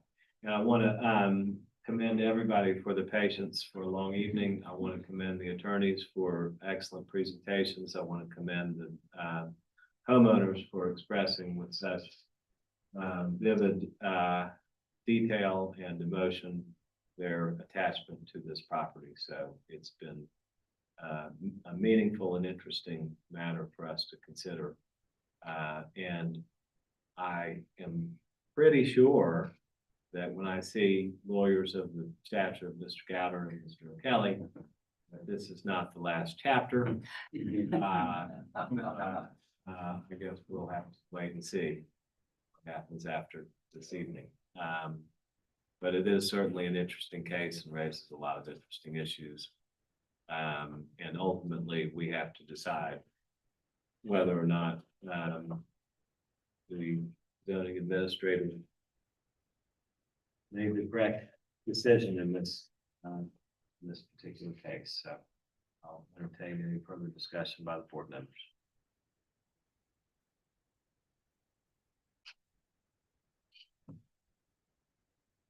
I'll make a motion to deny the appeal by upholding the decision of the zoning administrator. All right, so we've got Mr. McKay has moved to deny the appeal and uphold the decision of the zoning administrator. Is there a second? Second it. All right, Ms. Grass has seconded that motion. All in favor, please say aye. Aye. Any opposed? None are opposed, and so the appeal of the zoning administrator's decision is denied. The zoning administrator's underlying decision is upheld. And so I assume that that creates two paths for the applicant, the appellant here. You'll make the decisions on dealing with the decision and or pursuing the special exception, and in what order and whether or not they're concurrent, but sort of decisions to make, but I don't think we've reached the end of the road. Thank you very much. Thank you. Mr. Chairman, members of the board, I apologize, but I do need you for just a couple more minutes. You have a couple of directors' information that I need to share with you all. But we'll let folks go. They like. Hey, Mr. Allison. How you doing? It's been way too long. I'll tell mom, I'll tell my mom you said hello. I'm sure you do. I know, so good to see you. I saw y'all when I came in. But mom's doing great. She's over at Mount Pleasant, just turned 88. And I'm gonna tell her y'all said hello. She'll be thrilled. Thank you. Sure. Okay, that. I was gonna ask one question and then I usually don't do public speaking, so I'm just gonna zip. But Better it was. never zip. Yeah, big. Good to see you.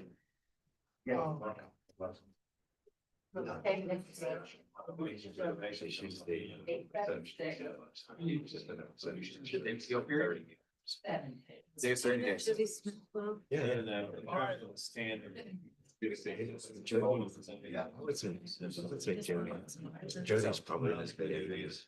Are we still on? or- Yes, just for the record, please. So, Yeah, Jody, we can kind of work together. yes, we're still on, because I need to present one more thing to the board. So we're still in session. We are still in session, yes.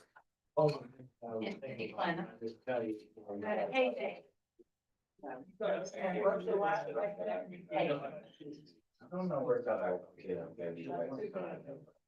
Yeah. Oh, right. Yeah, we got more to do. That's good, yeah, I don't. Until Eddie Gordon, I said hello. Well, that was. That was funny. Good to see you too. Oh, he covered it, yeah. Yeah. All right, well, so, yeah, we've got. We'll figure it out, but I appreciate it. You're looking. Well. Thank you. No, you're good. Thank you, ma'am. Nice to meet you too. All right, Mr. Chairman, members of the board, very quickly before we formally adjourn, I did want to go over two things that'll be changing for the July meeting. Just a reminder, we do only have the one meeting in July because of the 4th of July holiday in the first week. So we will only have the one meeting on the third Tuesday in July, which is July 21st. We got a month off. Yes, so, but for that meeting, you will see a new format and new for how the agendas will be set up and work. You will see this agenda going forward. It will structure your meeting as follows. The meeting will start with some business items, which would be just the call to order, roll call, any general announcements regarding referrals, things like that. Approval of the agenda, approval of the minutes, go through the meeting procedure, administer the oath. Then we'll have a new section, which we're titling One Motion, One Vote. These will be those items that are customarily approved, vested rights, special exceptions that are ordinary and all by themselves and aren't a part of a variance or anything else, where we have letters of support, staff support, and we're not anticipating being contentious. Any item on one motion, one vote, though, that there is for any reason that an applicant doesn't agree with any condition that's been suggested, that any member of the community wishes to have heard separately, or any member of the board would like to be heard separately and not a part of one motion, one vote, would move off of this and go to the front of the line on the new business items. Old business will be deferred items, so items that have been before you previously, but were deferred. And then new items or new business, which will be any new items, new applications. Finally, there'll be an opportunity for the zoning administrator business in case there is anything like this. Anticipate some stuff in this as we move forward on the zoning rewrite coming to the end here towards the end of this year. We will be doing some updates to the board regarding that. May also ask you all to participate in a joint workshop with the Planning Commission on that as we get closer to being able to publicly share some of that out, because the Planning Commission is the body that is responsible for the zoning ordinance, but you all are the ones most affected by what's in the zoning ordinance. It really doesn't affect the Planning Commission all that much, to be perfectly honest. It's really the deliberations you all have here. So at any rate, be looking for that, and then a formal adjournment on the agenda. And then finally, an adjustment that we'll be making to the order pages, and this maybe affects the chairman more than others, but just so that everybody knows. So the chairman does not have to write the conditions that staff has recommended for approval. We will be reformatting the decision pages to indicate that an item may be subject to conditions. It allow the chairman to mark if it's been subject to conditions, and then we will pre-fill in for each item that we have, if approved, conditions ahead of time, so that it's already on there. But then there will also be space in case the board adds any conditions as well, so that those can then be marked off or as accepted or not. But it's all on the paper, not the chairman doesn't have to like hurry and write a sentence, and it'll all be a part of it. So I apologize for taking some additional few minutes, but I thought it was important to give you all a heads up that these are changes coming in July. And with that, thank you, Mr. Chairman, members of the board. And we expect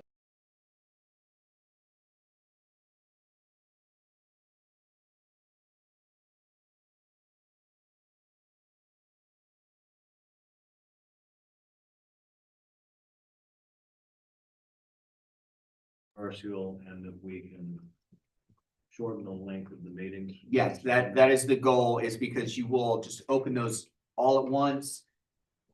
You'll essentially take a motion, and then go, and then if people have an item that's on one motion, one vote that they want to have a full thing on, then we would pull it off. But yes, that is the idea, is that the things that are customarily approved, that we have consensus between staff, community members, or things that are like vested rights that are really just a procedural matter, yeah, that those would all be in the one motion, one vote. They're technically still public hearings, so we would open them all at once, but then we vote on them all at Or once. like a consent agenda. Exactly. So what if there's somebody who shows up, who may oppose, but you didn't know about it? How Well, you will could read they? the agenda items and ask, is anybody here in opposition to any? Okay, so you just read all of them? Yeah, and then in Okay, that case, that item gets pulled off Gotcha. and then gets heard first in line for the new business. Yeah. So again, this should hopefully help streamline a little bit on some of the meetings. Some meetings, it may not matter because there may not be any one motion, one vote items. Other meetings, that may be half the agenda. So we just won't know until we can go through the agenda items, but I think it'll be a useful element to our agendas going forward as a tool to just streamline the process. Cool. All right, thank you. Thank you. Thank Mr. you. Chairman, back to you for adjournment. I make a motion to adjourn. Second. Thanks, guys. Thank you all. Good night. Enjoy your 4th of July holiday. Enjoy your Juneteenth holiday. Oh my gosh, it's Yeah.